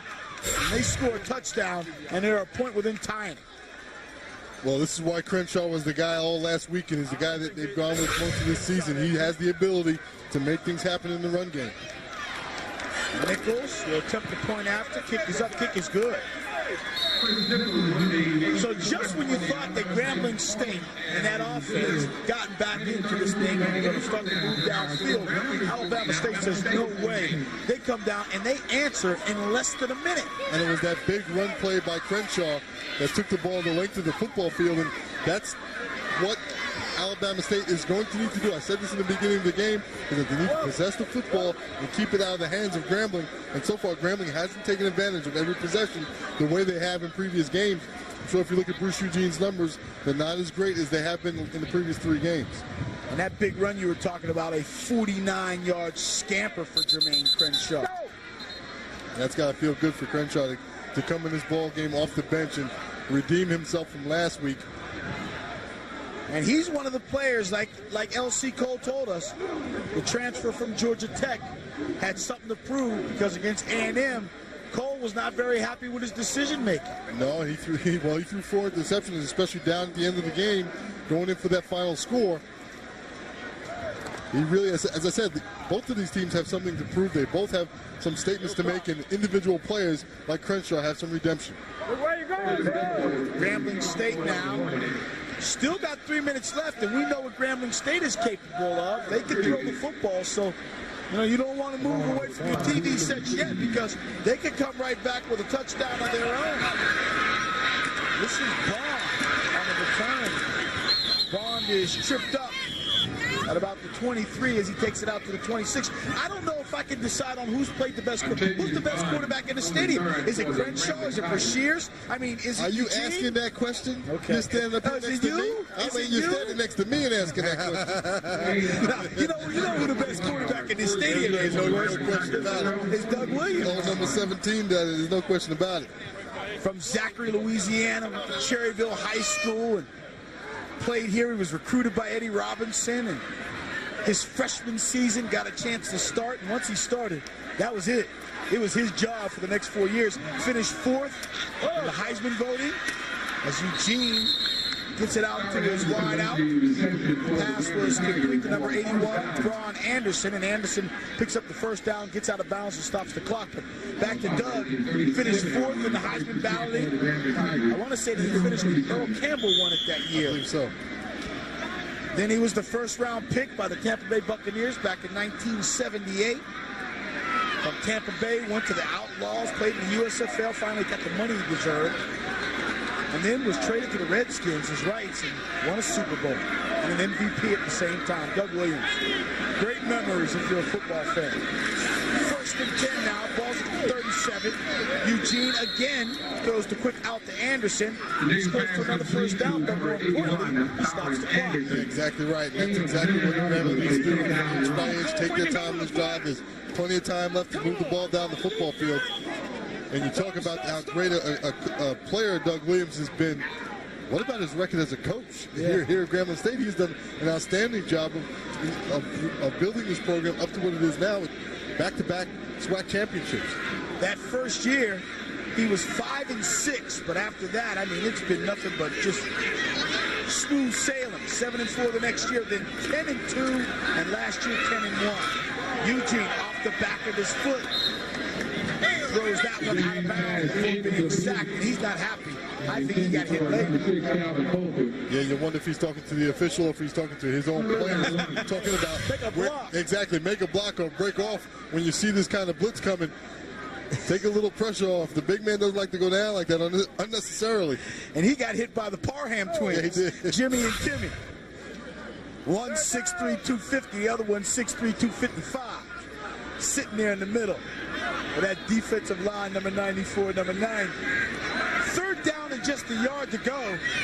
They're in the shotgun. Again, they're coming with the blitz. And again, he completes the pass. This one to Brownfield for a 1st down. Ball now at the 46-yard line, a pickup of 7. Flag down somewhere. There aren't many quarterbacks who, in the history of this game, who have ever thrown the ball as well, backing up as Bruce Eugene. He has been throwing the ball, backing up like Ali used to punch people backing up. Bruce Eugene is throwing the ball, backing up as effectively as I've ever seen. How much pressure does that put on your arm by backing up and throwing just with the arm? It puts a tremendous amount of pressure on your arm and especially on your elbow, because then you're requiring your elbow to get all of that whip and the strength and the power of the throw. 1st and 10, 46 over the middle. And it was intended for Jesse, the tight end. That thing has been open. This time they had somebody on him, but he still got behind the linebacker. And Bruce Eugene is trying to find that touch. You can just see him struggling with dropping that particular pass in over the linebackers. He's good on throwing the power throws out into the flat and throwing off balance, but that's the throw that you can tell he's struggling trying to learn how to drop that pass in over the linebackers. 2nd and 10, the 46. Again, this game is all tied up at 14 apiece. You can see it, under a minute left here in the first half. Again, the pressure. Eugene had to get rid of that. There wasn't much he could do about that one. When you got Earl Cochran coming your way.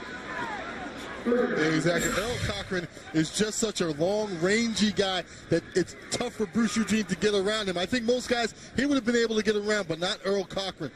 Earl Cochran just has such great range as an outside linebacker. I'm so impressed with him, was last year, with his range and also how tough he is. 11 tackles for a loss this season. How tough he is playing on the inside, but how much speed he has on the outside and range. And when Don talks about just how tall, I mean, 6'4", but he only weighs 225. 3rd down now and 10. Again, the pressure.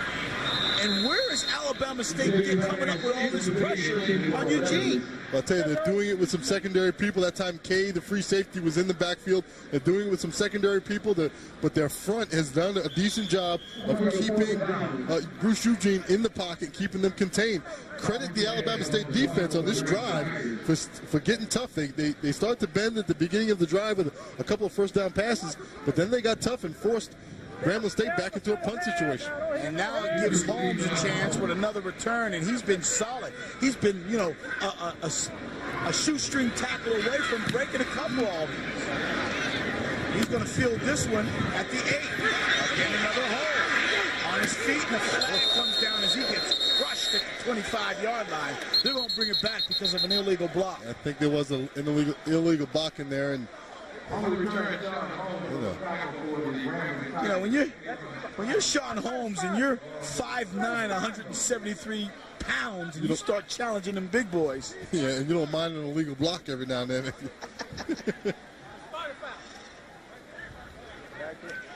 I tell you, he got hit pretty hard. Let's listen.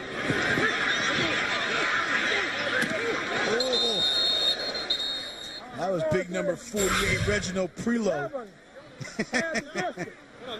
And Reggie just walked off the field nonchalantly like, and? He probably don't even remember it.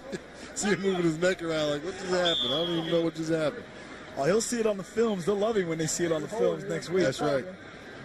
51. 1st and 10 for the Hornets from their 8-yard line. Under a minute left here. We're all tied up. You figure that L.C. Cole's got to be happy with the situation for his Alabama State Hornets. I mean, he would have never, if you had told him you can walk out of here 14-14 at the end of the first half, he said, I'll take that. Yeah, no question about it. He's in a good position right now to go in and talk to his team about remaining disciplined and let them know that he's still in this ball game. Anything can happen. On the other side, I think Doug Williams has to be a little disappointed with the way his team has come out. You talked about all the penalties earlier. They've made a lot of mistakes in this ball game.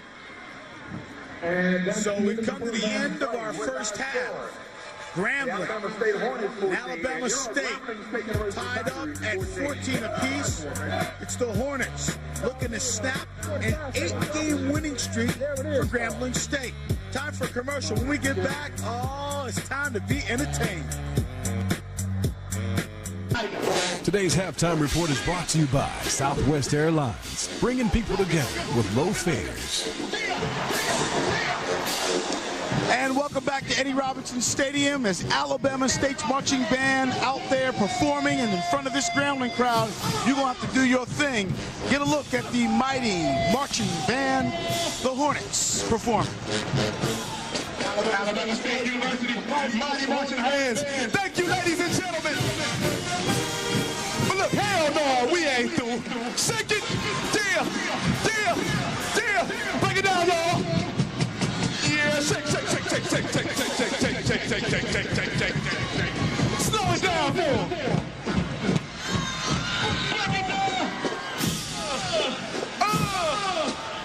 We done moved on up, y'all. Check it out.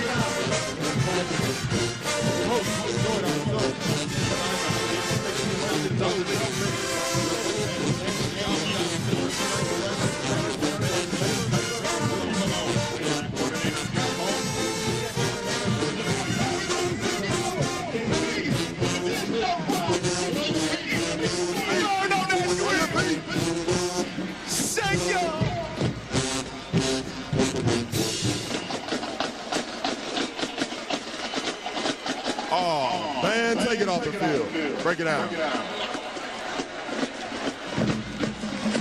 Once again, the Alabama State marching band, the mighty marching Hornets, performing for this Grambling State crowd. And yet you know who they're waiting for, don't you? You know who they're waiting for. They're coming back right after this.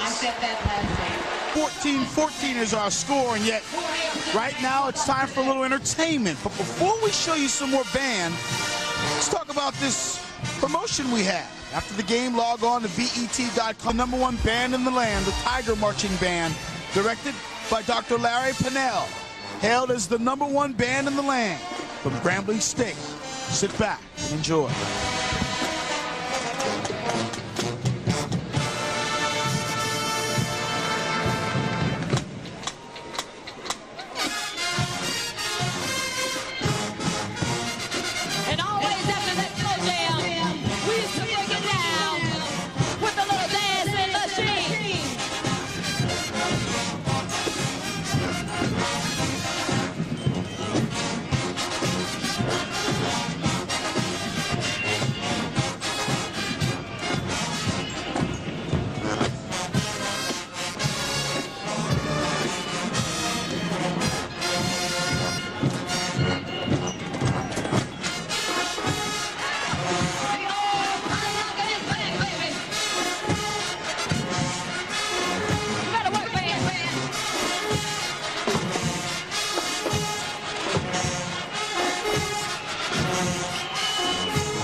A little mixture of old and new school. The Tiger Marching Band performing for the folks here.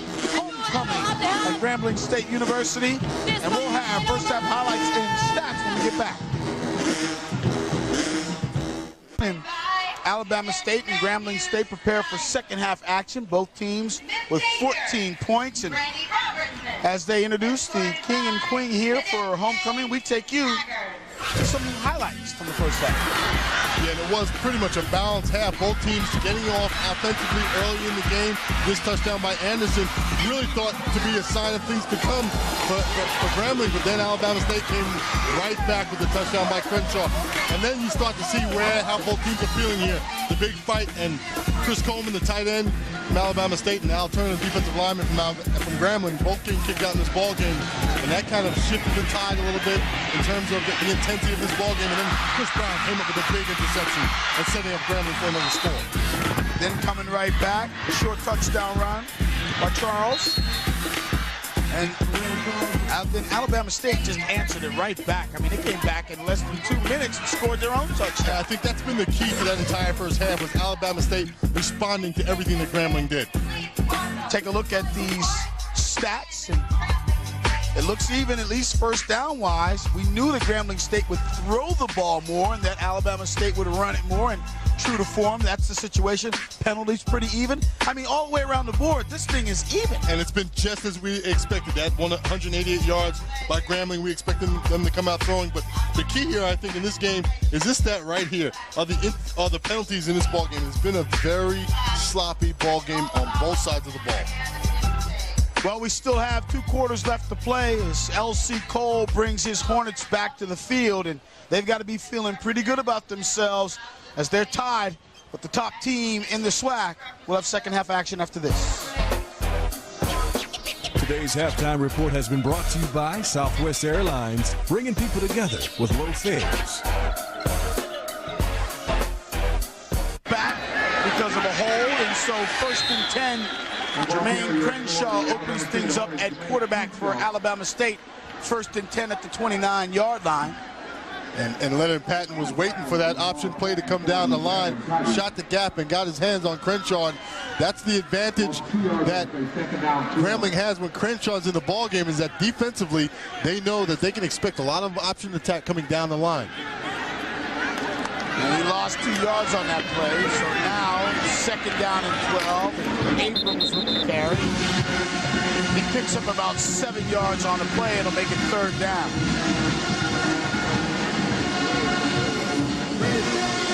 Take a look at the play selection for Alabama State. And on the season, they average 34 runs and 40 passes a game. But they're not passing as much. Well, they want to keep that Grambling State offense and Eugene off of the football field, so go to your run game and try to maintain time of possession, and they've done that very well in the first half. Meanwhile, the Tigers jumping off sides, and we'll see if they were lured. Yeah, that guy moved way before us. You heard somebody say that guy moved way before us, and trying to say that they were drawn off sides. Wasn't even close. I love the net sound.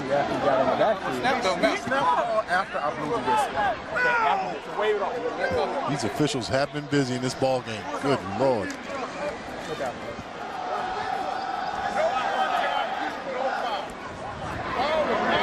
Start that stuff, son. You're going to be over there. You understand? Any more of that foolishness.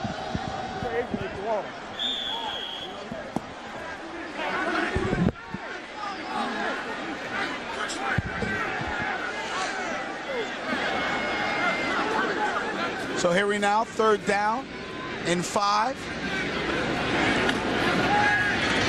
Crenshaw's pass is complete. Rashawn Sanders. Crenshaw is complete to Rashawn Sanders. And Sanders makes the catch, good for a 1st down. The ball now out at the 45-yard line. And that's Crenshaw's answer. Don't think I'm one-dimensional. I can still throw the football and throw it well. Nice ball, waiting for the second window. So 1st and 10. Abrams trying to bounce to the outside. Nothing doing. Credit the cornerback, Octavius Bond, with coming up and making the stop. Yeah, that's a good tackle by Bond, and a necessary tackle by Bond because there was no one behind him. 3-yard pickup for Abrams. 2nd down and 7. Again, Abrams with the carry. That hole closed up very quickly.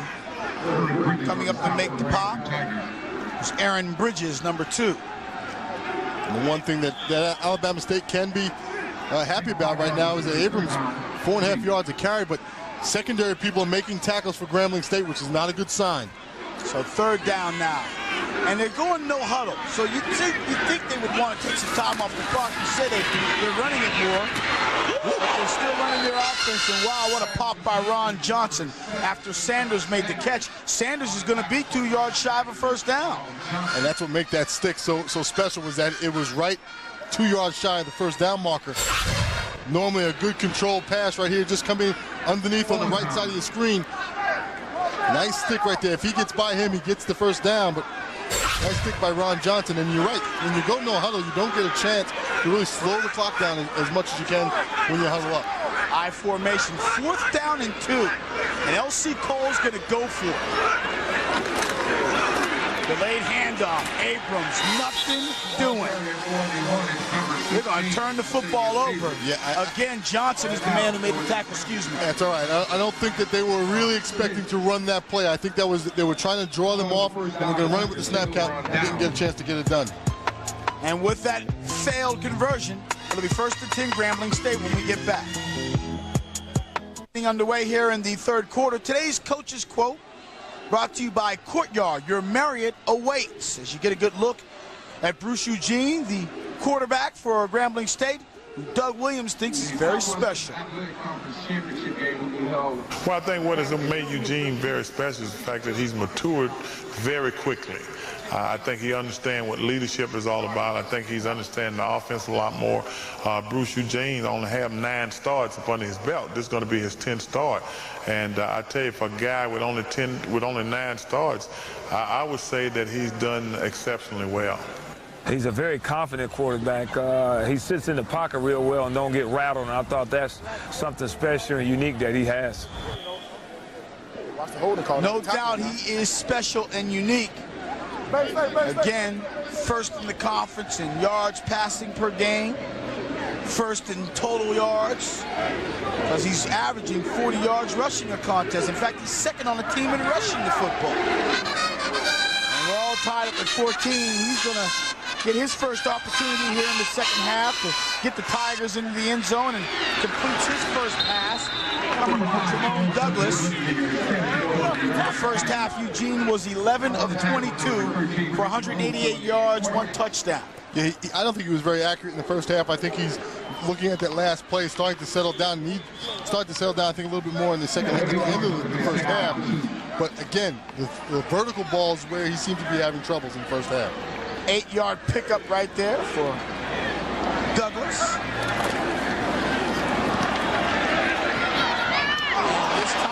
In and out of the hands of his intended receiver. Douglas had it, the defensive back committed, and he couldn't hold on. He has such a strong arm to get that ball out there. And that time, the rover back, was just about to undercut that pass. Remember, that little spot on the field is right where the sun is, the last piece of sun that's on the field. And that time when Jerome Douglas looked over his shoulder, that sun was right in his eyes. And you can see what Douglas stands now all-time in Grambling State history. He's #1 receiving yards in the season. Well, Don, you talked about the fact, oh my! As Eugene got popped from behind, I didn't hear a whistle when he went down. He's saying that he tried to throw the ball. And Alabama State is saying that it was a fumble. A tough call for the official. Hard to see if that arm was coming forward. Here we get a good look. Kinsey 91 gets a pretty straight, unimpeded. That is a fumble. That ball was not, he was not even in the throwing motion. But that ball just came out of his hand going forward. Kinsey, just a redshirt freshman from Columbus, Alabama. He had 3.5 sacks coming in. And that should have been 4.5 for him. But I think he'll take the turnover. But they won't turn it over. So now with the incomplete passes with the incomplete passes, what they call it. Yanez now will come in to punt. He's averaging just 33 yards a punt, Marcus Yanez, and he's really a linebacker. All right. The pretty girl. Look pretty girl. Meanwhile, Holmes is back deep. Going to field it at his 3-yard line. Again, a hole. Still on his feet. Finally brought down at about the 33-yard line. Damn, man, tackle him. Coming up to make that stop was Michael Degray. But Alabama State, pretty good field position. When we get back, tied up. This portion of today's game is brought to you by Dell Computer. Easy to buy, easy to own, easy as Dell. Due to time constraints, we pick up action later on in the football game. Alabama A&M, or Alabama State, excuse me, came in with a record of 5-3, 2-3 in conference play, taking on Grambling State, who has possession of the football. They're 8-1, 5-0 in the SWAC. This pass is picked off by Alabama State and returned deep in Grambling territory. Richard Rowe with the interception. His first interception of the season. And you see Doug Williams giving Eugene a little bit of heat for that. He had a man open right away. This time he just gets greedy and he goes over the middle. First of all, he should have put that ball up in the air, but what he really should have done was thrown the ball into the flat. He had a man open right away, and he got greedy and tried to go deep and over the top with it. And that's what Doug Williams is talking to him about. So Alabama State now in good field position. Ball at the 33-yard line. That's what they wanted, just taking their time. And you figured, Don, the way they're playing this game, field position is very, very important. Very important, and you also have to figure the way they're playing this game that Alabama State is gaining confidence with each tick of the clock. They are still in this ball game. No one expected them to be in this ball game. First down. No one expected them to be in this ball game this late in the game with a 14-14, even being close, much less tied. Nobody but Southern who's sitting there rooting. That's right. For Alabama State, which would allow them to stay in this West race. 1st and 15, and they keep it on the ground and pick up a couple of yards. Today's Scholastic Player of the Game, brought to you by Dell Computer. Easy to buy, easy to own, easy as Dell. Rico Jackson, the sophomore, almost a 4.0 in biology, which is big time. From Alabama State, Lance Wright, the sophomore, has a 3.0 GPA. Lance Wright, who, by the way, is the son of Larry Wright, who's the head basketball coach here at Alabama State, and who played in the NBA for several years, the Washington Bullets, if I'm not mistaken. Crenshaw on 2nd down, little option, gives it to Boatwright, and Boatwright goes head on with middle linebacker Ron Johnson. Number 27. And picks up maybe a yard or two.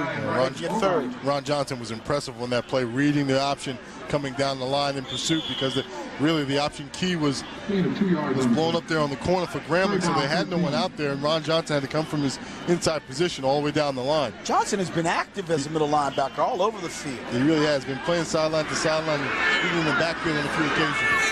So it's 3rd down and 12 for Crenshaw. Good pass out in the flat. It's complete, but I don't know if they gave him enough time for anything to develop.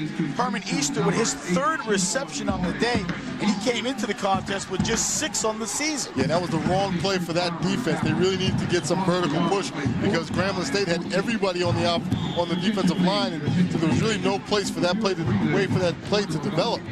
They really need to go up the field. But again, when Crenshaw comes to the ball game, doesn't have the reps and doesn't have the view of the game, that's a quick decision that he probably should have held on to just a little bit longer. Now, the last time David Beckford punted the football, he averages 47 yards a punt, but it went off the side of his foot, and he kicked the ball about 26 yards. So let's see if he can put it in the coffin corner.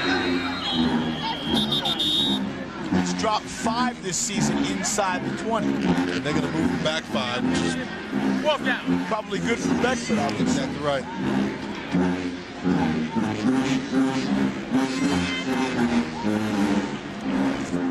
You look, we talked about the penalties. Both teams with 7 penalties in the first half. And you're on pace with 14 penalties in a game. That's entirely too many. So Beckford with Piggott standing back on his 5-yard line. Again, a very wobbly kick, not a good kick at all. He's barely back to the line of scrimmage. Not for a young man, like I said, who averages 47 yards a punt. Grambling State gets it back, and they're going to have good field position. 59 left in the third quarter. Grambling State and Alabama State all tied up at 14 apiece. Kind of waiting for something to happen here, Doug. Something big, like that. Pass is complete from Eugene to Jamone Douglas. Douglas takes it out. 45-yard line, sorry, Doug. And that was the pass that Doug Williams was talking about earlier. Jamone Douglas underneath. The last time Eugene went over the top and threw the interception, that time, that's the play that was open, the underneath route. Is that coaching? Is that like, now you go out there and run that play the way I told you? Well, you know he's going to come right back to you and say, take another look at it. I'll tell you, I'll be right. Douglas will be open. 15-yard pickup on that one. First and 10 at the 45-yard line. Now Eugene going to try to get to the outside, and he gets away. And Cochran gets rid of it, and it's caught by his tight end, Gershon Jesse. What a job by Eugene to get away from one of the best defensive linemen in the conference, in Earl Cochran. You know, he doesn't want people talking about his size, but his size is what makes this play possible. Cochran is a tremendous player and cannot bring him down. That is just his size, his balance, and See, you're laughing, but see, if you were the one who was quarterback, you'd be mad. I know that feeling. He finally puts a nice soft touch on it, and he got clobbered. And there's nothing he can do. He's so tired, he can't get away from the clobber. That's right. Second down now, and 10. Eugene. Oh, that was a gun. He completes it to a guy we haven't seen for a while, and that's Calvin Colquitt. Well, that ball was just on a rope. He threw that ball about 40 yards on the line, and it was the only way he could throw that pass because he had a defensive back over the top and a linebacker underneath. He had to put it on the line. Watch this ball. There'll be a linebacker underneath and a defensive back behind. You see the linebacker just outstretched arms. He had to throw that ball on the rope because he had the linebacker row underneath number 13 and the defensive back behind. So first and 10 at the 30-yard line. Colquitt in the first half had 3 receptions for 63 yards. Longest one for 37. Over the middle. His receiver was Douglas. He ran into a D-back or two trying to get a flag, but that was... And that was just Eugene just throwing that ball away. He had Earl Cochran right on his nose right away. Had to get rid of the football. What do you think of these wide receivers we talk a lot about, Bruce Eugene, but what about these receivers, Colquitt and Douglas and Anderson and Caesar? We've even seen, Brownfield make a catch. I watched each one of these guys individually in practice yesterday and then again in warm-ups, and they're all extremely talented. They run good routes, very fast, and they all catch with their hands. And I think the difference for these guys is just nowhere there for him to go with the football on that play. And I think what happens with these receivers is that they run so many combination routes with 3 to a side and sometimes 4 receivers that they start to get a little bit confused and mixed up about where they are on their routes. Well, that looked like Doug was trying to run a tight end screen and set it up, and it was overthrown, and then it backfires to the point where now they got a penalty charge. Well, they're trying to set up the middle screen here, and you wonder, you see all these linemen, but no receiver. There was no receiver in the middle of the field. No one came in. You had 5 offensive linemen, but no receiver to catch the football. Dangerous situation because you want to make sure your offensive linemen don't go downfield, right? They have to maintain. And you also want to make sure your offensive linemen don't try to catch the football. They've been known to do that, too. Oh, that must drive you crazy. You look at him like, how could you possibly have thought I was throwing the football? And that's exactly what goes through your mind. How could you have possibly thought that you were the intended receiver? You haven't caught a ball since Pee-wee. Second down and 14 now. For Bruce Eugene. With protection, going downfield. And again, overthrows his intended receiver. That was Anderson.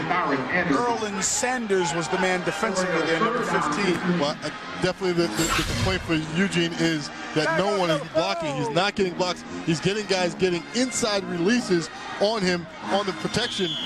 And that time, he's got to complain that guys have cannot allow pressure to come from inside. You got a lot of those guys outside. That's the long way around. How much do we credit Rock Rogerman, the defensive coordinator, and their ability to blitz effectively? They've been very effective with the blitz. They have been effective with the blitz. I think you give them a lot of credit. But also, I think Grambling has taken themselves out of this game as well in some ways. Again, pressure. And this time, Eugene completes it. Touchdown, Grambling State. That's Douglas with the catch. And Grambling State players standing around because another flag's been thrown on the other side of the field at the 38-yard line. Well, it's right in the vicinity of either a hold or a legal formation, and it's an illegal motion penalty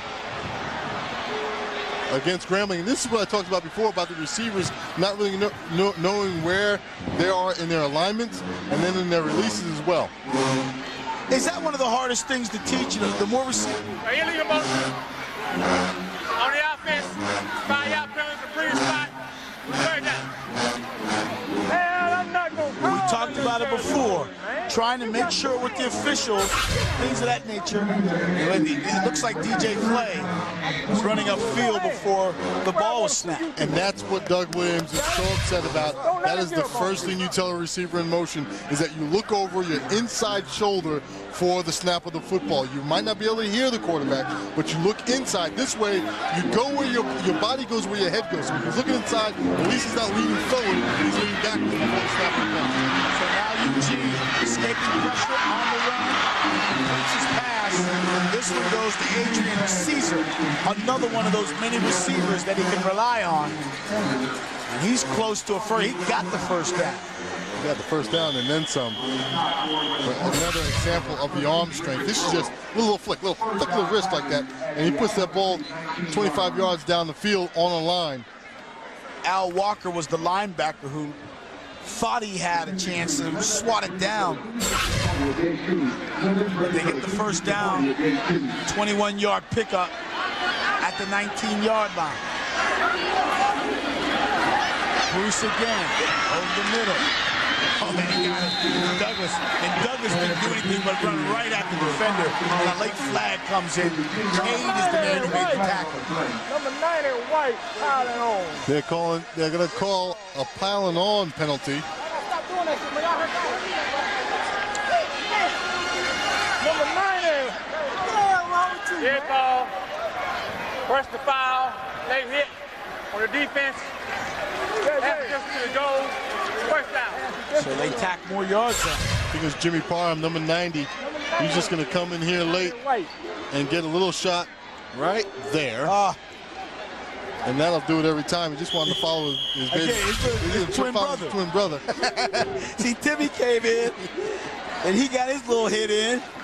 Yeah, well, that brotherly love is going to cost him. With the penalty, the ball is now marked at the 5-yard line. First and goal for Grambling State. All tied up at 14 apiece. Grambling State has been rolling lately this year. They've won 8 straight, looking for 9 straight. And Correll Charles puts him in position with the 5-yard touchdown run. Well, you have to be expecting that run first down inside the 5-yard line. They go with 4 wide receivers with Charles in the backfield. The obvious choice to run the draw play. Once you get everyone spread out, let him pick and choose the way he wants to go, and there's nobody in the middle of the field. And for Charles, that's his 2nd touchdown of the game. 6th of the season. Kick is up, and the kick is good by Brian Morgan. So as time is starting to wind down here at Grambling State in the 3rd quarter, the Tigers get the touchdown. As they march it downfield, Correll Charles, the junior, 5'9", 200 pounds, scoring his 2nd of the game. He's actually 3rd in the conference in rushing, tied with Tanaka Counselor from Jackson State. We saw just a little bit of what we all expected Grambling State to come out and do in that drive, and that's open up the offense, start throwing the ball down the field. And, Doug was very happy that touchdown was called back, but he's very happy that they got another shot to get the ball down the field and get in the end zone. Captain of Omega Psi Phi, welcome Mr. John Davis, 19th representative for Omega Psi Phi.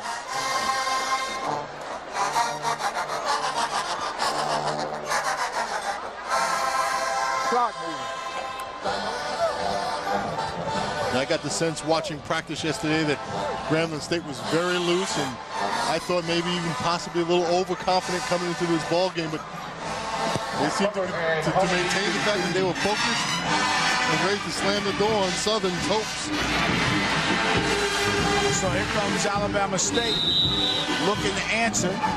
Kick return by Robert Long. Long, with his first return of the season, takes it out to about the 28-yard line. Meanwhile, coming on the field now for Alabama State is Jatavius Abrams looking to answer what Charles did. Abrams has been pretty elusive all game long. He has been. He's been making moves after the first contact, after the hit, and he's been also very explosive. When he sees the hole, he has really made a difference running the football.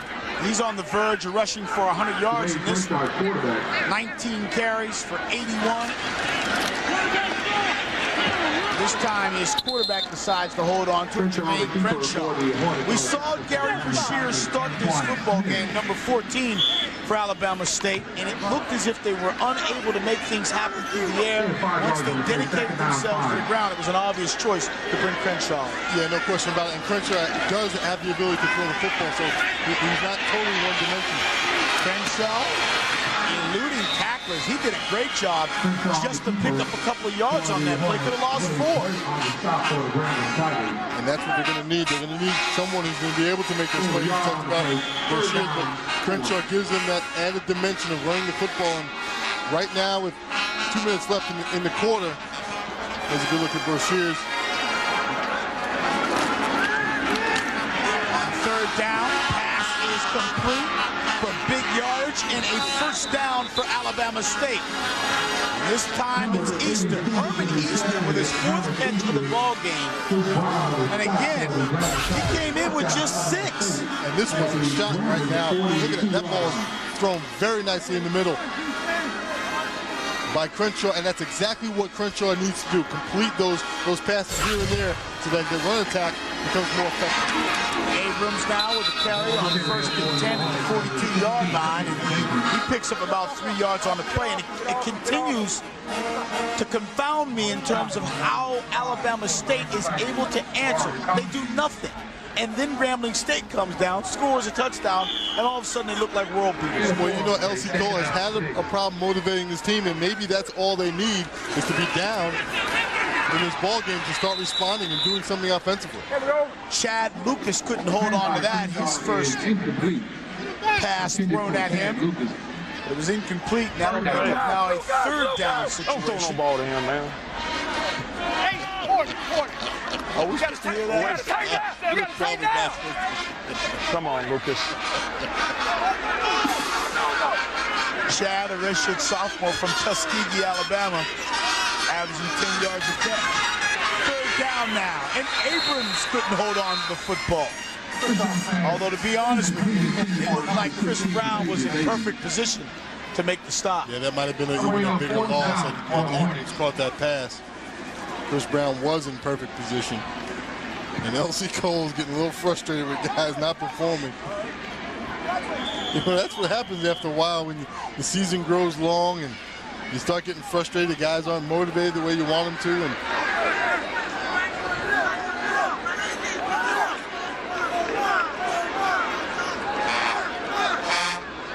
so 4th down, and Beckford will punt the football, and a bad snap, and the Tigers are all over him.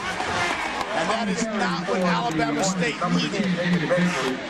Because now Grambling State, fresh off a nice drive and a touchdown, gets the ball back at the 47. Well, you talked about it. It looked like it hit one of the up men. And that's exactly what happened. That ball just trickles back there to Beckford. Now he has nothing, and you talked about something big happening. I don't think it was something big that was going to happen. It was L.C. Cole, the one that was coaching anymore, was just purely frustrated. Darryl Howard taking the brunt. It's unbelievable how a difference a couple of weeks makes. A&M's punting game was so solid before. And this time, trying to shovel pass, and that's an incomplete play. But they were so effective, with the punting game a couple of weeks ago, and now we've seen shanks, bad snaps. Right. That's what it should have been. Hornet right. And you're seeing the frustration right there. Hornet right with a window formation. And obviously, LC Cole is frustrated with the basic things, with the little things, formations, and the mistakes, the penalties. You just see the frustration. I tell you, man, I tell you. And now you can hear it. Looks like another delay. Looked like the play clock had gone down, but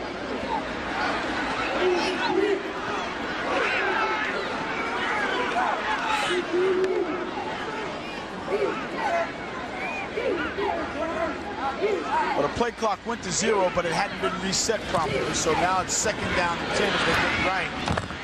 Eugene's pass is caught again by his wideout, Douglas. Douglas again putting in a tremendous afternoon. Last week against Texas Southern, he had 9 receptions for 176 yards and a touchdown. And I'm sure a lot of them came off of that play right there where they have 2 guys going vertical, and he's the guy who, in the middle slot position, just turns out right there underneath them both. He has been wide open on that play all day long. Now he has 6 balls caught. And a first down as the ball's at the 42-yard line. Eugene gonna roll. Look at that arm strength. Against his body. He just flicked it out there. Yeah, he never even gets his shoulders around, which is what you need to do when you throw the football on the run, especially going away from your strength. Going to the left for him, he needs to get his shoulders around, but didn't, and still put the ball 40 yards down the field. You want to try to, as a quarterback, when you come around, you want to get that shoulder around and get your momentum going forward. He never got that going, but still was able to get that ball out there about 40 yards. Carlton Baker's the man who came up and put the pop on him. How many hits has Eugene taken today? He's taking a bunch. He is taking a bunch. 2nd and 10 from the shotgun. Pass is complete again. And now it's just becoming pitch and catch, as they like to say, between Douglas and Eugene. Well, that's what happens, and Alabama State staying in that. They're trying to put pressure on him, so they're staying in man coverage and trying to put pressure on Eugene. And Tremont Douglas is just the middle inside receiver, running that out route with 2 verticals outside of him. And yet another flag has been thrown, Don, back there at the 49-yard line in the area of holding. Grambling State could win this football game and improve their record to 9-1, 6-0 in conference play, but I got a feeling Doug has plenty to take back with him to the film room after this one, even if they get the win. I don't know if he'll want to watch this one. If they get the win, they just put this one behind them and move forward, because this has been a very sloppy ball game. These officials have thrown the flags more than Eugene has thrown the football. So the ball goes back another 10 yards. 42 seconds left here in the 3rd quarter. We'll look at our game summary where Eugene has thrown for 266 yards. Crenshaw, the quarterback for Alabama State, has rushed for 2 touchdowns, but 20 penalties total and 3 ejections in this football game. Again, that quick hitter for Grambling State. This one to Moses Harris. I add yet another name to the long list of receivers who have caught a ball for Mr. Bruce Eugene today. That's Moses Harris for big yardage and a first down. And the one thing you can be impressed with these receivers, when they get the ball in their hands, they know what to do with it. That time, Moses Harris gets the ball on the screen, and then he finds this seam right here and just hits it. And hits it hard, and then, you know, these receivers know that those seams are open deep down the field because of the speed of the other receivers on the field. So with that reception, the ball is at the 31-yard line. Grambling State knocking on the door with a 7-point lead. Let's see if they can get in. Let me get back.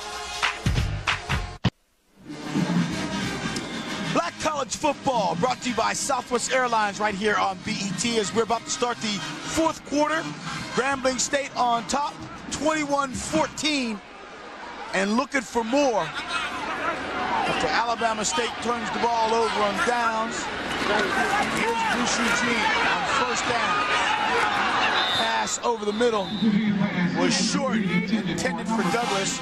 Today's 3rd quarter stats brought to you by Pizza Hut, home of the Big New Yorker, thin and crispy, pan, stuffed crust pizza, and more.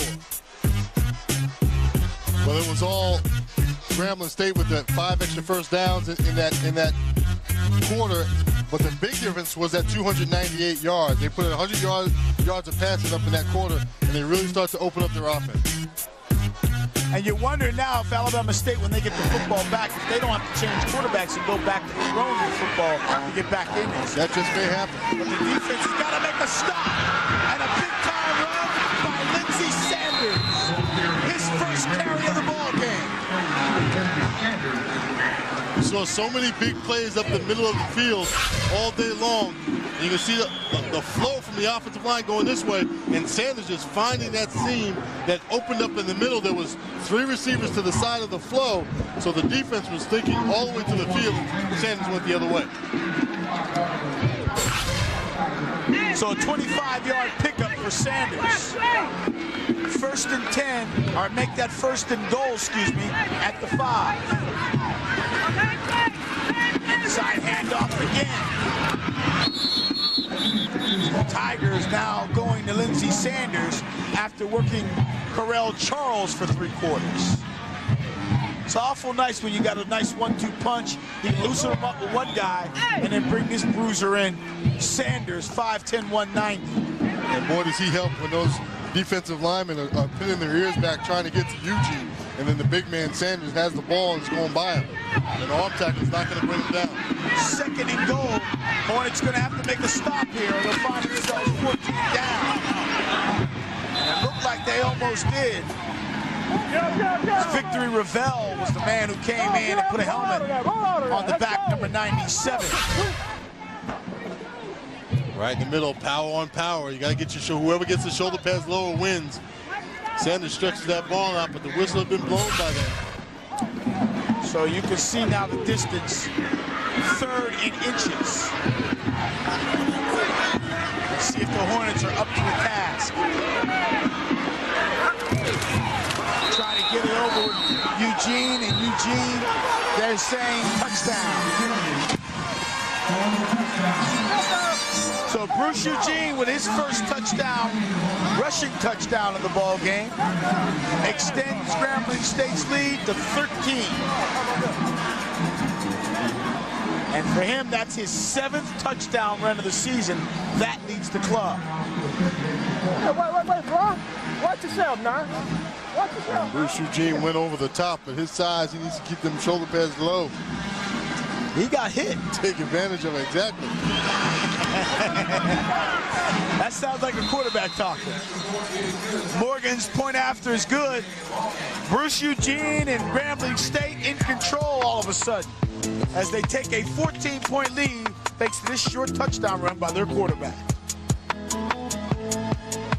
Right here, Bruce Eugene has been solid. He's run the ball 6 times for 14 yards, had a touchdown, but he's completed 19 of 38 for 298 yards and a touchdown. These Tigers lead by 14. Here comes Alabama State with their fine return man, Sean Holmes. And Holmes takes it out past the 40. Let's take a look at how we got to where we are, 28-14. Yeah, it started off with the touchdown pass to Anderson, the young man that was sitting next to Eugene just a moment ago, and then Crenshaw came in the ball game in relief and put him back on the scores on the board, 7-7. And then Charles gets a couple of touchdowns, sandwiched by this touchdown by Crenshaw. And then back to Charles here at Grambling State. And then after that, it's been all Grambling for most of the second half. Midway through the second quarter, it's been all Grambling. So Crenshaw still in the ball game. Delayed handoff to Boatwright. Boatwright picks up 3 yards before being brought down. In the midst of that pile, again, is Antoine Lawrence, number 94, and we have a player who's shaken up on the field. So after today's ball game, for Alabama State, they still have to take on Mississippi Valley State, Savannah State, and November 28th, it's Tuskegee. I'll tell you what Grambling has to do when we get back from this commercial break. By 14 with the football, Crenshaw, a little option, gets it off to Abrams, and Abrams picks up about 13 yards on the play before being brought down by Terry Cooper. but enough yards for a first down. I talked about Alabama State before we went to the break and the fact that they had Mississippi Valley State, Savannah State, and Tuskegee. As for Grambling State, they kick off Morris Brown next week. Then they get a week off just to contemplate the Bayou Classic against Southern. Well, they're trying to make this game, make the Bayou Classic a foregone conclusion by winning out today. They're in good shape. This time they snap the ball directly to the tailback Abrams. Nothing doing. Once again, the man on the scene is Antoine Lawrence, number 94. Well, Alabama State has to try something different because they're just not getting it done with their regular offense. And now they got something going. It's time to get it to Holmes. And Holmes picks up about 12 yards on that play. That'll be another first down. And yet, you know, there's laundry on the field. It's the second consecutive play with a penalty. This time going against Alabama State, backing them up, negating that big play. And Stay in there. L.C. Cole, you can just tell the frustration on his face. Get 6 out. Again, L.C. Cole won the OVC title when he was coaching at Tennessee State. Got into the SWAC championship game.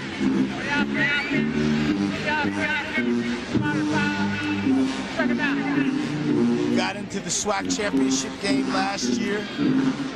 Darnell Kennedy playing, but this year, I mean, the guy has had to replace 11 starters on offense alone. Crenshaw getting away from would-be tacklers and is able to get rid of the football before the sack, and then a late flag comes in. Flag on the play and a player down. And you talk about all the people that he's had to replace, and most notably, there's Brown, the corner, coming on the blitz. And then he just throws this ball away with no one in the area. Actually, an assistant coach for Grambling State. But you were talking about all the players that he lost. The most significant was Darnell Kennedy.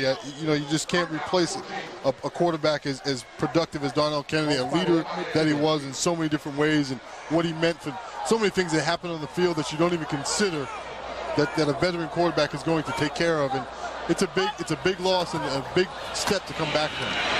3rd and 14, and look at Crenshaw's escaping ability. But they not only lost Kennedy, who, by the way, threw for 3,000 yards, but they lost B.J. Tiger, who had 1,000 yards receiving. They lost Larry Bias, who was a 1,000-yard rusher. Exactly. And those guys had that kind of productivity because of Kennedy, his ability to get the ball vertical, is also his ability to put them in the right play at the right time. David Beckford is due for a good punt. He's had 2 very bad ones. And that one was partially blocked. Yep.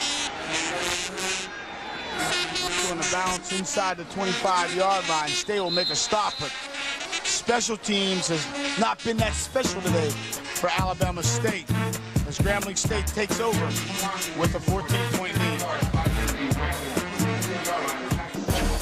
This portion of today's game is brought to you by Singular Wireless. Introducing Singular Rollover. They're your minutes. Keep them. Black college football here on BET, brought to you by Southwest Airlines, where Grambling State has a 14-point lead and the football. And immediately they come out throwing. Moses Harris makes the catch. Well, today's fantastic move of the game is brought to you by Singular Wireless, introducing Singular Rollover. They're your minutes, so keep them. And the man who gets the honors is Lindsey Sanders. On his first carry of the game, he runs the ball for 25 yards inside the 10-yard line.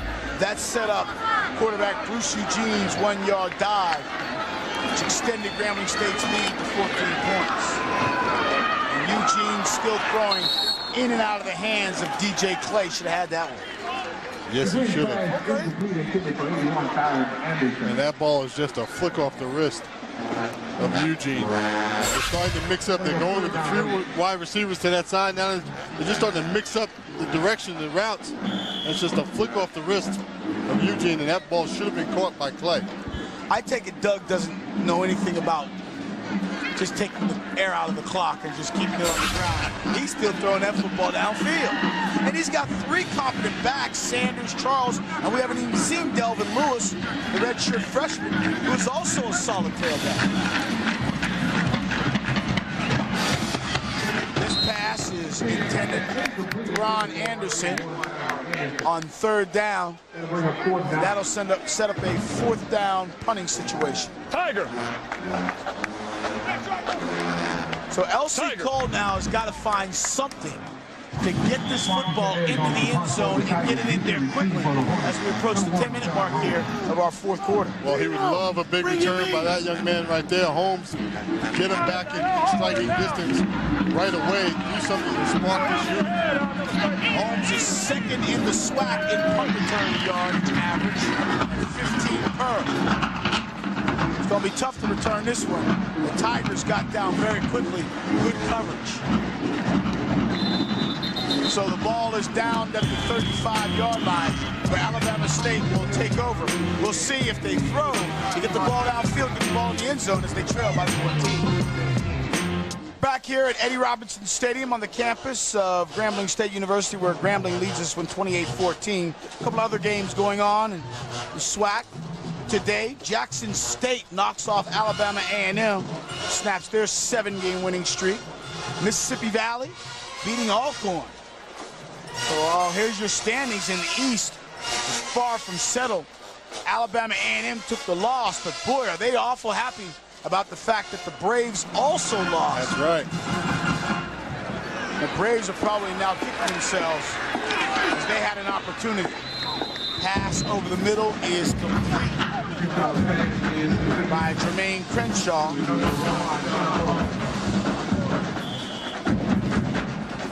And the reason why we look at scores and standings is we're very interested in seeing who's going to end up in Birmingham on the 14th, the SWAC championship game. You'll see right here on BET. Shovel pass for Alabama State. That's Sean Holmes on the receiving end on 2nd and 3, and he may have gained a yard. You have to give credit to this Grambling State defense. They really have stepped up their game in the second half. They've been swarming, they've been good against the pass, they've been stuffing the run. Well, they're giving up about 25 points a game. I don't think Alabama State's going to get there. This pass over the middle is incomplete. It was intended for Sanders, and now the Tigers having a few words with him. But that brings up a 4th down situation. And L.C. Cole's not going to take a chance. He's going to punt this football away on 4th and 1. Yeah, there's a lot of pushing going on there, and Sanders is going over the back of Bridges, the safety. Sanders, number 7 there. I think that's what Bridges was complaining about, that he was getting pulled from the back. The ball went over both of their heads, so no foul. David Beckford, again, going to punt the football to Pickett, standing at his 10-yard line. And, you know, when you talk about David Beckford being one of the top punters in the league, well, we'll talk about that when we get back. Let's take a commercial break. When we get back, we'll have more from Grambling State. This portion of today's game is brought to you by Red Fusion from Dr. Pepper. Red Fusion, who's your soda?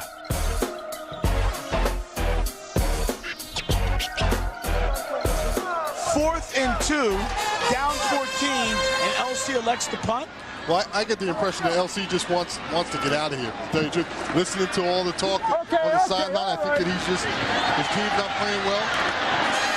And now Pickett with a nice return inside Alabama State territory at the 49-yard line.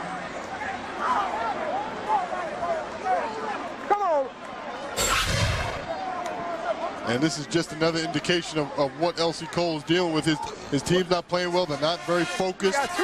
And it shows on special teams if you're not very focused. You made a point where you said you think LC wants to just get out of here. Come on. Can't that attitude be felt throughout the team if they feel their coach wants to get out, if he's given up, and I don't want to use the word given up if it doesn't apply, but you get what I'm saying? No question about it. If they feel that, don't they play that way? But you talked about all the things he's done in the past several weeks to try to get his team motivated. When you have to bring people in to motivate your team, there's an implication there. Meanwhile, Grambling State is still looking for more points. Still going for the end zone. But you get the sense that LC Cole just does not have a complete grasp on his team. And you hear the way he's talking to his players on the sideline, a lot of frustration. Yeah, you got to heat him. He's not very happy with the way guys are hustling, with the way they're performing, with the way they're thinking. And I think that's the thing more than anything that frustrates your coach, and you really don't know what basis you can coach from if the guys you're coaching aren't necessarily hearing what you're telling them. Meanwhile, Bruce Eugene, 20 of 43 with 301 yards and a touchdown. This time they keep it on the ground and they give it to the tailback, Sanders. You almost got this feeling as the Tigers are on the prowl. That's not exactly a Tiger just yet. Okay, it's a kitty cat. But I would. You try telling him that. I wouldn't tell him he's not a Tiger just yet. Oh, you're too cute to be a Tiger. Come here, cutie. Yeah, see? Kind of animal a kid brings home. Give that sucker till about. Just cute. Give that sucker till about August. Be 450 pounds. Rip your arm off. Eugene just flicks that football to get rid of it on 3rd down and 14. So maybe LC Cole knew something. I mean, his team comes up defensively. They hold. If they had punted or had tried for it on the 4th and 2, they would have given Grambling the ball. Not much different from where they are right now, actually. They only would have with the return. Gained about 5 or 6 yards on that, but you don't expect that big return. But you got to play the game. But the time to play the game is over. There's 8 minutes up in this ball game. So again, the fearless one, Sean Holmes, who has been returning punts inside his own 5, takes this one at the 20. Still on his feet. Still on his feet. Finally gets 5 the hard way. The other thing that he does when he catches that ball, he doesn't move right away. He kind of caught that ball and stood still for a second and let the pursuit go right by him before he started picking his holes. You're right, he is fearless. He contributes so much to this team. 146 yards a game he's averaging. That's through receptions, punt returns, kick returns. Has run the ball this year. I mean, he's the kind of guy coaches love, I would assume. You want to get at least one of those guys on your roster. There they come. Bad snap. Crenshaw did everything he could just to get rid of the football before being sacked. There were a whole bunch of yellow shirts around when he finally got possession of that ball. The best thing he could do was just get rid of it. It's interesting. We saw Gary Brashears for maybe 3 or 4 series. He's 5 of 11. We've seen Crenshaw for 2.5 quarters, and he's 6 of 12. So obviously, Brashears is brought in to throw the football. It was ineffective, and Crenshaw then took over and has done a little bit of everything for him.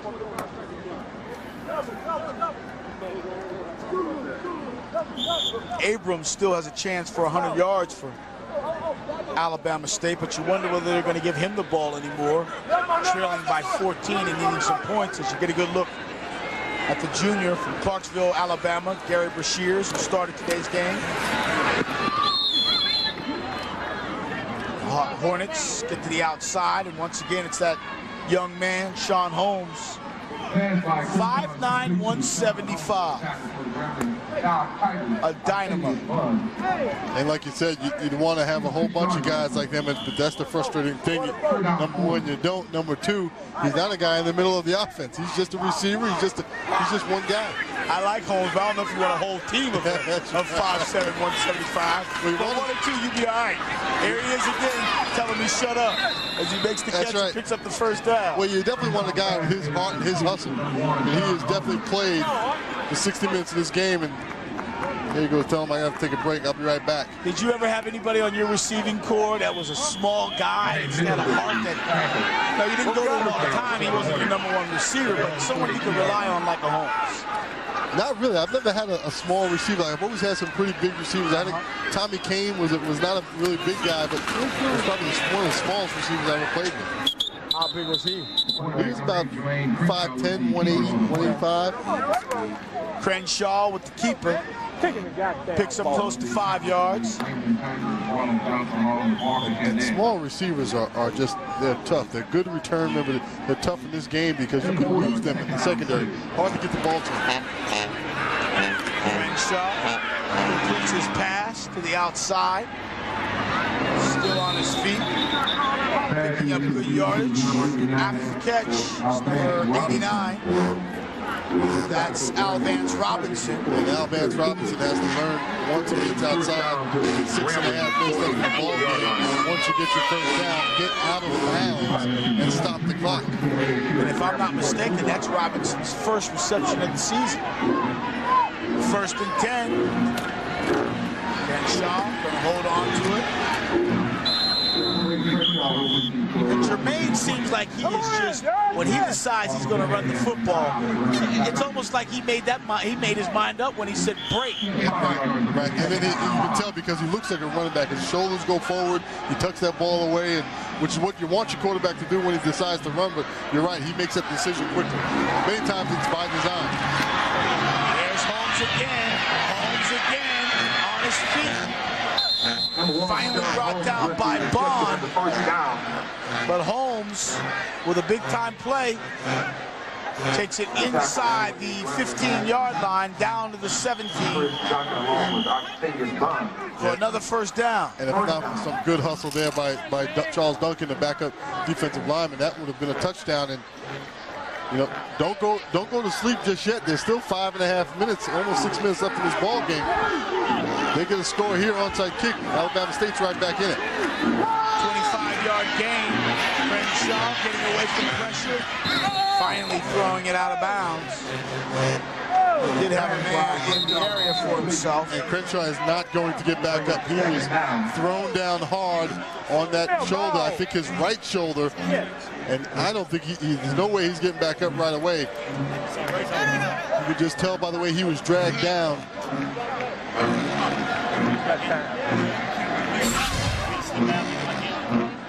I really don't want to take another look at this, but you're going to see him get thrown down right on this right shoulder.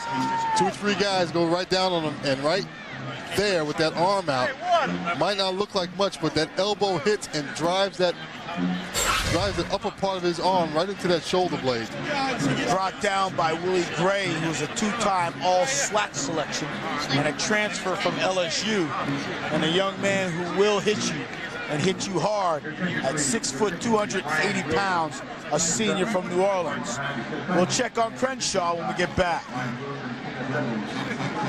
Now for Alabama State, they really need something. A great play there by the middle linebacker, Ron Johnson, who has been outstanding all game long. His ability to anticipate the count there was unbelievable. Well, this should never happen down inside the 20-yard line. The first thing you do to protect the quarterback is protect inside out. And Wilkerson, the center, needs to make a call so that you make sure you protect the inside gaps first. And Ron Johnson should never have that type of access to your quarterback inside the 5. Ron is a former defensive end that they moved to middle linebacker. He's made the adjustment well. So on 3rd down, Crenshaw, pass is caught. Again, Herman Easter has been large all game long. And he made that catch against Bridges. This ball, he was well covered. This ball probably shouldn't have been thrown because he was so well covered. But what a catch he makes of going over the top of Bridges, the safety, and pulling that ball in. And good coverage by Bridges. Yeah, he was right there. 4th down, 4. Underneath. So Gary Brashear's now running this offense. And on 4th down and 4, they can get a first down without scoring a touchdown. But they're going to have to get it to the 3-yard line for that first down. Shotgun for Brashears. Over the middle. middle. Sanders made the catch. Touchdown, Alabama State. Pass is complete to number 7. You're right, Don. Hold on just a second. This thing is not over yet with 4 minutes left. How about this throw? Well, it was a dangerous throw because, like you said, you had more options on the other side of the field to at least get the first down, but that ball was perfectly thrown low inside. The only one that had a shot at it was Sanders.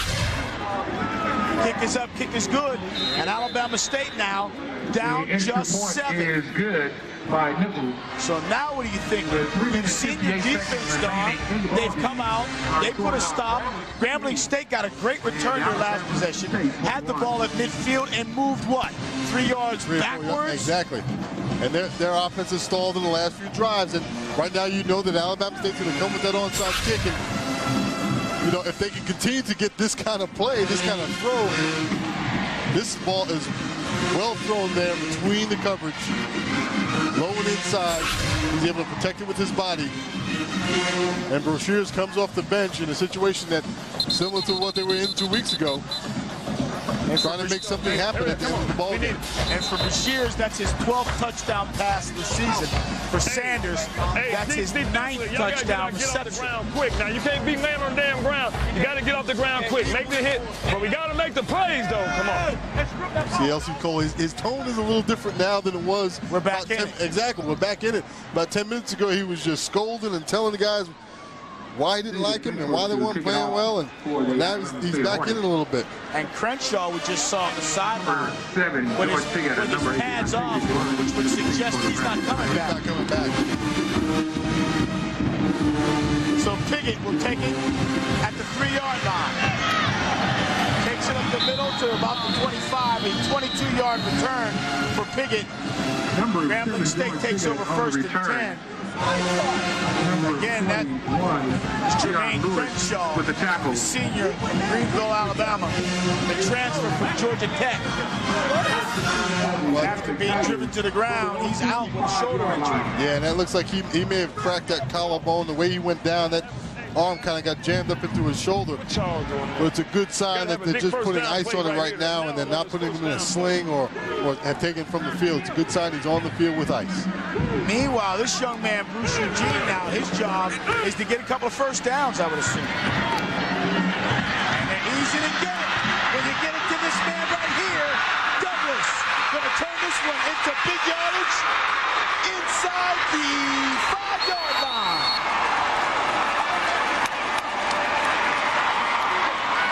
Pass is complete to number 5. A 77-yarder. And that ought to do it. Fucking jailbreak. Ran a jailbreak, man. You heard LC Cole calling a jailbreak. He's just going to be the inside receiver. He's just going to come back up and follow his blocking up the middle there. He's going to get a couple of good blocks, but then the rest of it just becomes sheer speed down the field. You see the big boys. Look at the big boys running with him. Look at him. Trying to get down the field with him. I can see the breath coming out of their helmets as they run. But his receivers also made some good blocks. They were able to seal those corners off and allow him to get back to the middle of the field. And it was nothing but wide open room once he got there. And we've seen so many big plays in the middle of the field. I said it at the top of the show that they're going to have that space in the middle of the field because of the way they spread things out offensively with their formations. And Doug Williams can breathe a sigh of relief right now. I'm a little surprised that Alabama State did not go for the onside kick to try to get possession back, and knowing that Grambling can, can blow it wide open with any play.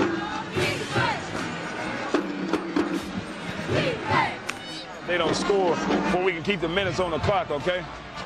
So just watch me. You guys got to get up fast for the referee to sit it, or I can work the timeout. If I call timeout, then hit that timeout right fast, all right? Watch me, okay?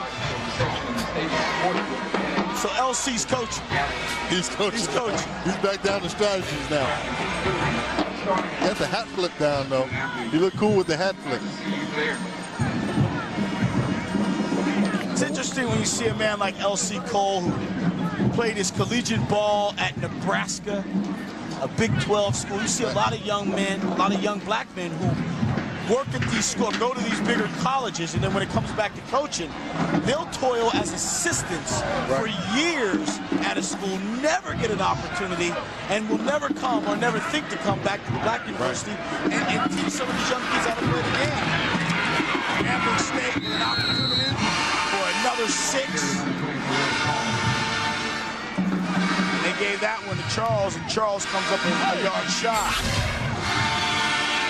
And that defensive charge, he brought his defense over to the sideline. Told him, you guys make the plays, then pop up real quick so I can get the timeout call. In this case, they let the clock run. He said, watch me to know whether or not to call the timeout. Under 3 minutes. 2nd and goal. And that one was too easy. Charles with his 3rd touchdown of the football game. And Grambling State going to send these homecoming fans home happy as they re-extend their lead to 13, looking for 14 with the point after. Yeah, just a matter of time. You see some good blocking in there by the lead back, and the offensive line doing a nice job in there. When push came to shove, Grambling was doing all the pushing.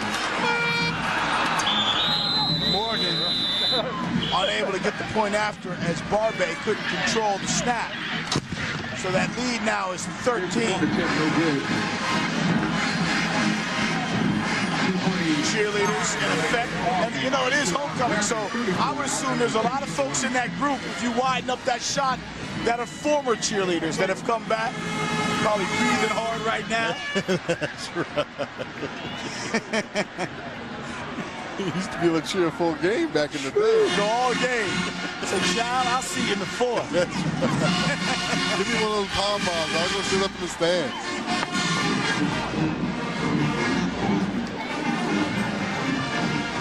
Meanwhile, most of the fans that are underneath us have stayed around as you get a good look at Correll Charles, just a junior, from St. Francisville, Louisiana. See, you hear about these young men playing in the SWAC, come from these little small towns. You wonder, St. Francisville, what is that? You gotta be from somewhere, man. You gotta be from somewhere. You gotta be from somewhere.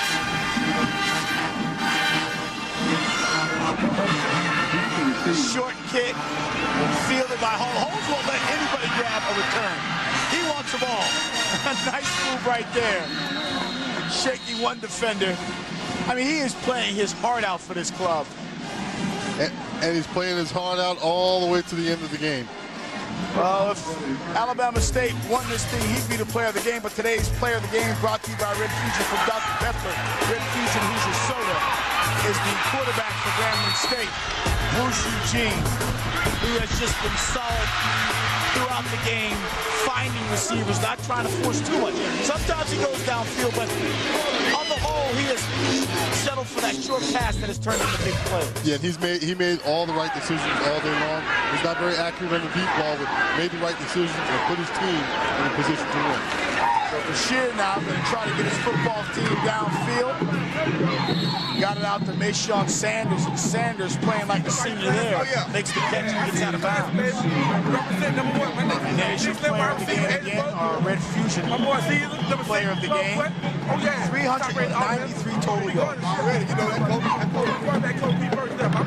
You got to meet him yesterday. You sat down and talked to him. This is exactly what it was.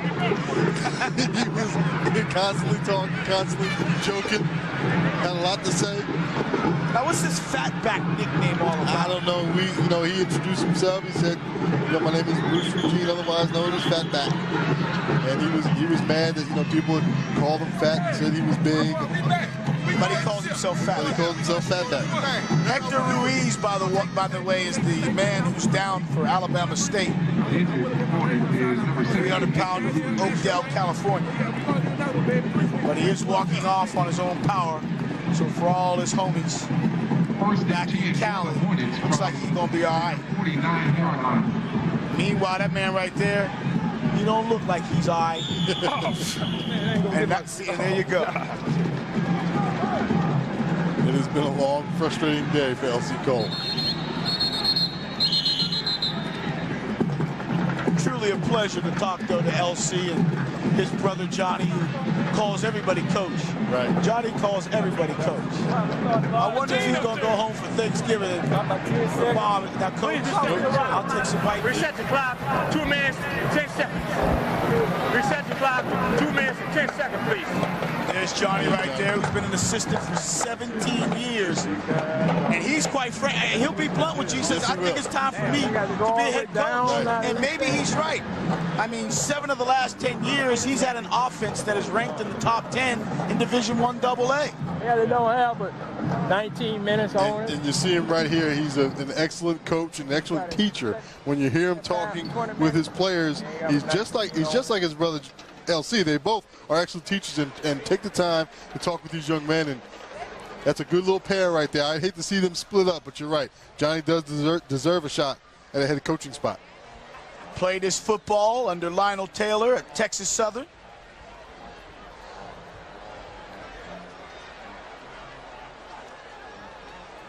Well, it looks like what they're going to do is run this clock all the way to 0 to reset it.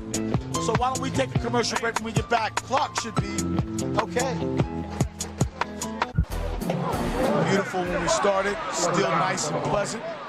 And just think, you and I got to go back north. Nice up north. I don't know what part of north you were at, but it was chilly to me. Here's Easter on the catch. Harvin Easter, junior from Atlanta. Maybe they found themselves another young man they can go to. As Easter makes his 6th reception of the ball game, and now has 74 receiving yards. He's made some big-time catches in this one. But his team still trails 34-21 as we approach a minute and a half left and another whistle. Another penalty. He's on the play.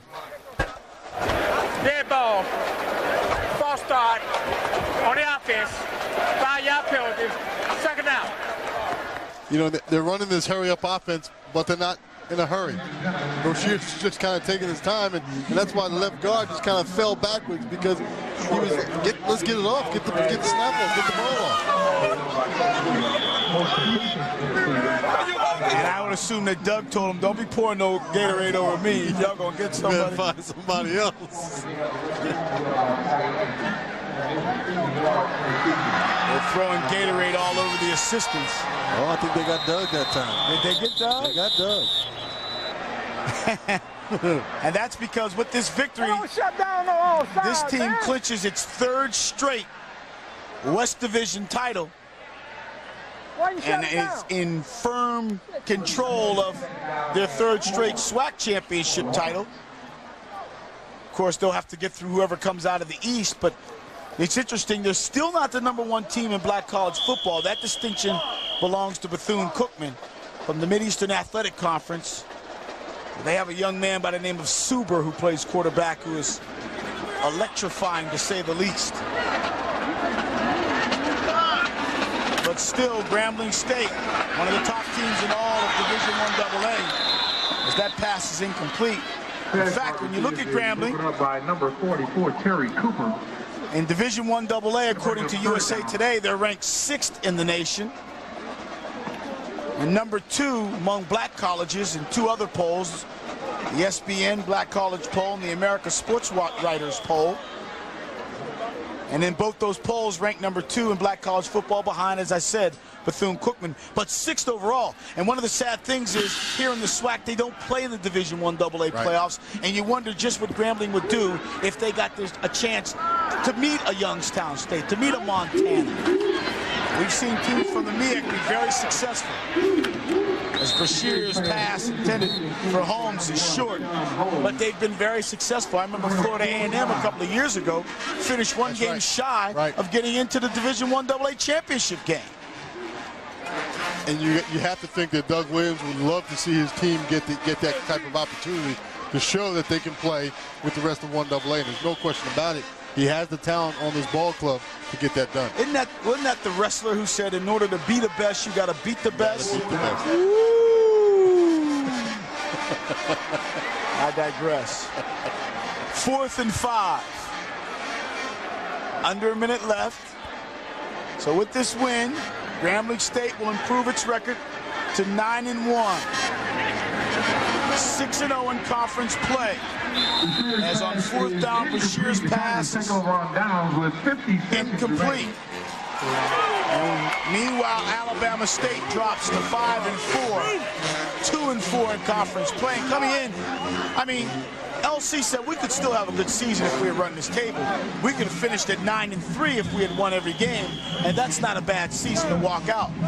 No, it's not a bad season to walk out, but you just have to be impressed with the pressure that Grambling kept on them in the second half of this ball game, not allowing them to come back in this ball game today. So there's Doug Williams, 2-time SWAC Coach of the Year. Didn't take him long to establish himself as the class coach of this conference, or at least one of the class coaches of this conference. Not to sell any of the other ones short. Right. There's some real good coaches in the SWAC. This man right here, he has just been outstanding, and he's home. This is where he belongs. And there's been talk recently that he could be a candidate for that Michigan State job. You wonder if he would be interested in jumping to Michigan State if they were to offer it. You heard Marvin Lewis's name, the defensive coordinator of the Redskins, also as a potential candidate. But I did hear the name Doug Williams whispered. Well, I'm very happy to hear that his name was mentioned, but I think what you just said is very true. Is Doug Williams is home in Grambling, Louisiana. I think that's where Doug Williams will stay. And with today's win over Alabama State, 34-21, Grambling is your West Division champs of the SWAC. So once again, from BET, we bring you black college football, and the Tigers will be headed to the SWAC championship game you'll see right here on December 14th. As for the East representative, not quite sure, but you'll know when we get there. With Don McPherson, I'm George Johnson, and from the rest of our BET crew, thanks for tuning in, and we'll see you in December. Peace. Havoc in the backfield, putting a lot of pressure on quarterbacks and tackles behind the line of scrimmage. But the problem for Grambling State is not if they can block him, but what happens when they do, because right behind him is Jamal Ware,